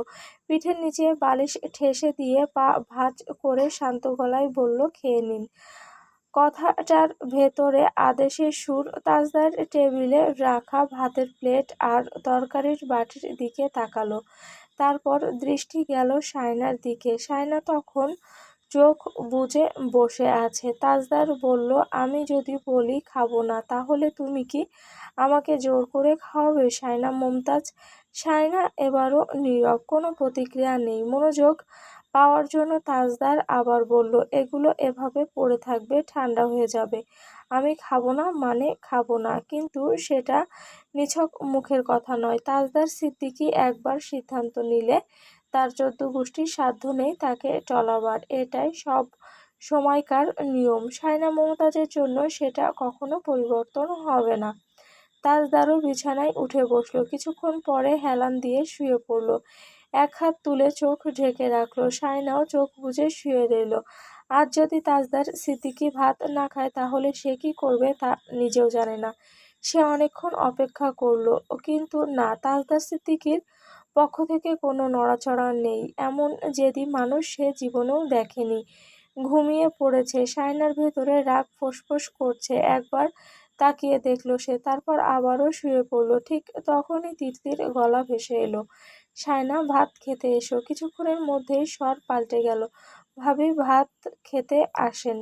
সায়না হঠাৎ তাজদারের দিকে তাকালো, তারপর শক্ত করে ধরে হাতটা চোখের উপর থেকে সরিয়ে দিল। হাতটা নামাতেই তাজদার সিদ্দিকী এমন দৃষ্টিতে তাকালো যে সায়নার সব কথা আটকে গেল গলায়। তাজদার ধীর স্বরে বলল, সমস্যা কি? সায়না একটা শব্দ উচ্চারণ করলো, ভাত। তাজদার ভুরু কুঁচকে বলল, বলেছি খাবো না। কথাটা কি কথার মতো শোনায়নি? আমি কি তোমার সঙ্গে মশকরা করছি? ঠিক তখনই আবারও তিতলির ডাক শোনা গেল, আম্মু ডাকছে, ভাত খেতে আসো ভাবি। তাজদার শুনে নির্লিপ্ত স্বরে বলল, যাও। সায়না চুপচাপ ঘর থেকে বেরিয়ে গেল। কয়েক মিনিট পর ফিরে এলো। তাজদার তখনও শুয়ে আছে। সায়নাকে দেখে আবার জিজ্ঞেস করলো, সমস্যা কি? এবার সায়না কোনো জবাব দিল না। তাজদার কপাল কুঁচকে তার দিকে চেয়ে আছে। সায়না একদম সোজা গিয়ে তার পাশে শুয়ে পড়ল, গায়ের উপর কাঁথা টেনে। তাজদার কিছুক্ষণ নিশ্চুপ বসে রইল, তারপর হঠাৎ কনুইয়ের ভর দিয়ে ঝুঁকে শক্ত করে সায়নাকে নিজের দিকে ফিরিয়ে আনলো। সায়না বিরক্ত মুখে তার হাত সরিয়ে দিয়ে বলল, কি চাই? তাজদার ধীর স্বরে জিজ্ঞেস করলো, তুমি না খেয়ে চলে এসেছো? সায়না ঠান্ডা কণ্ঠে বলল, আমি না খেলে আমাকে জোর করে খাওয়ানোর মতো আহ্লাদী মানুষ তো এই বাড়িতে নেই। সে আবারও তার হাত সরিয়ে দিল। তাজদার গম্ভীর স্বরে বলল, টেবিলে যা রাখা আছে সেগুলো খেয়ে নাও মুমতাজ। সায়না পাশ ফিরেই শুয়ে রইল। তাজদার অবাক হয়ে জিজ্ঞেস করলো, তুমি খাচ্ছ না কেন? আমার না খাওয়ার সাথে তোমার কি সম্পর্ক? শায়না আবারও কোনো উত্তর দিল না। তাজদার বিরক্ত হয়ে তাকে জোরে টেনে তুলে বসালো, শক্ত কণ্ঠে বলল, খেয়ে নাও চুপচাপ। ভাত খাওয়া নিয়ে আমি আর কোনো কথা বাড়াতে চাই না। শায়না তার চোখে চোখ রেখে খ্যাপাটে দৃষ্টিতে বলল, আপনি ভাত না খেয়ে ভালো করেননি। আমি আর কোনোদিনও আপনাকে খাওয়ার জন্য অনুরোধ করব না। যারা মানুষের অনুরোধ আবদার পায়ে ঠেলে দেয়, আমি তাদের কাছে দ্বিতীয়বার যাই না অনুরোধ আবদার নিয়ে। কথাটা মনে রাখবেন। কথাটা বলে সে হঠাৎ বিছানা থেকে নেমে গেল। তাজদার তার দিকে তাকিয়েই রইল। শায়না চুপচাপ চেয়ার টেনে ভাত খেতে বসলো, মাথায় ঘোমটা টেনে নিল। তাজদার বালিশে মাথা রেখে ঠোঁটের কাছে হাত ঠেকিয়ে আর চোখে তাকিয়ে রইল তার দিকে। শায়না খাওয়া শেষ করে সোজা গিয়ে শুয়ে পড়ল। আর চোখে তাকাতেই তাজদারও তাকালো। এবার শায়না সরাসরি চোখে চোখ রাখল। তাজদার তা দেখে গলা ঝাড়ল, চোখ সরিয়ে নিল। শায়না কাঁথা টেনে নিতে নিতে ঠান্ডা স্বরে বলল, খাবারের সাথে ফালতু রাগ দেখাই না আমি। বেকুবরা শুধু এইসব রাগ দেখিয়ে নিজেকেই কষ্ট দেয়। I love myself. তাজদার কোনো কথা বলল না। শায়না পাশ ফিরে শুয়ে পড়ল। সকালে ঘুম থেকে উঠে সে দেখল বাসনটা খালি, শুধু মুরগির হাড়গোড় পড়ে আছে, সাথে একটা চামচ। সে নিজে মাত্র কয়েক লোকমা খেয়েছিল, বাকিটা। বাসনগুলো রান্নাঘরে নিতে নিতে শায়নার ঠোঁটের কোণায় যে হাসির রেখাটা ফুটলো কিছুক্ষণের জন্য, সেটা তাজদার দেখে ফেলল। ঘর থেকে বেরোনোর সময় কপাল কুঁচকে জিজ্ঞেস করলো, সকাল সকাল জিনে ধরেছে নাকি, হাসছো কেন? শায়না গম্ভীর ভঙ্গিতে বলল, বিড়ালের বেশে জিন ঘরে ঢুকতেই পারে, ছোটবেলায় দাদির মুখে শুনেছি। তাজদার অবাক হয়ে বলল, বিড়াল? শায়না গম্ভীর গলায় বলল, জি। বাসনে অর্ধেক ভাত ছিল, সেগুলোও খেয়ে গেছে। বিষয়টা বড় আম্মুকে জানাতে হবে। নতুন বউয়ের ঘরে জিনভূত থাকাটা ভীষণ অস্বাভাবিক।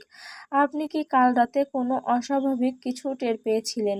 সে একেবারে সিরিয়াস ভঙ্গিতে কথাগুলো বলছিল। তাজদার এড়িয়ে গিয়ে কাবার থেকে কাপড় চোপড় বের করতে লাগলো, কোথাও যাওয়ার প্রস্তুতি। হঠাৎ থেমে শায়নাকে জিজ্ঞেস করলো, ব্লু রঙের ওয়েস্ট কোটটা কোথায়? শায়না ঠোঁটের কোণে তির্যক হাসি টেনে উত্তর দিল, হয়তো বিড়ালটাই চুরি করে নিয়ে গেছে রাতে। তাজদার মাথা দুলিয়ে বলল, হতে পারে। সকাল থেকে আবার আমার গ্যাস্ট্রিকের সমস্যা বেড়েছে। কি ভুলভাল খেয়েছি কে জানে, লক্ষণ ভালো না। এতক্ষণ শায়নার বেশ মজা লাগছিল, কিন্তু এবার সে সত্যিই রেগে গেল। তাজদারের সাথে আর কোনো কথা না বলে সে সোজা বেরিয়ে গেল ঘর থেকে। তার এঁটো খেয়ে গ্যাস্ট্রিক। বাড়ির উঠোনে গাড়ি দাঁড়িয়ে আছে। নতুন বউ নিয়ে রওশন আরা যাবেন মামার বাড়ি। গাড়ির সামনে দাঁড়িয়ে তাজদার আনিসের সাথে কথা বলছে। অনেক আগে থেকেই কথা ছিল নতুন বউকে নিয়ে বেড়াতে যাবে তাজদার, কিন্তু নানা কারণে যাওয়া হয়নি। এবার রওশন আরা জোর করলেন, সময় ফুরিয়ে আসছে বলে ছেলে বউকে নিয়ে সব জায়গায় ঘুরে আসা দরকার। তাজদার চাইছিল না, কিন্তু শায়না এমনভাবে রাজি করালো, তাতে মনে হয়েছে ব্যাপারটা আসলে তারই ইচ্ছে, রওশন আরার নয়। তাজদার তাই সম্মতি দিল। আজকাল সে বউয়ের মন পাওয়ার চেষ্টা করছে খুব। উদ্দেশ্য একটাই, শায়নাকে সাথে নিয়ে লন্ডন যাওয়া। দরকার হলে সে 6 মাস যাত্রা পিছিয়ে দেবে, কিন্তু একা যাবে না।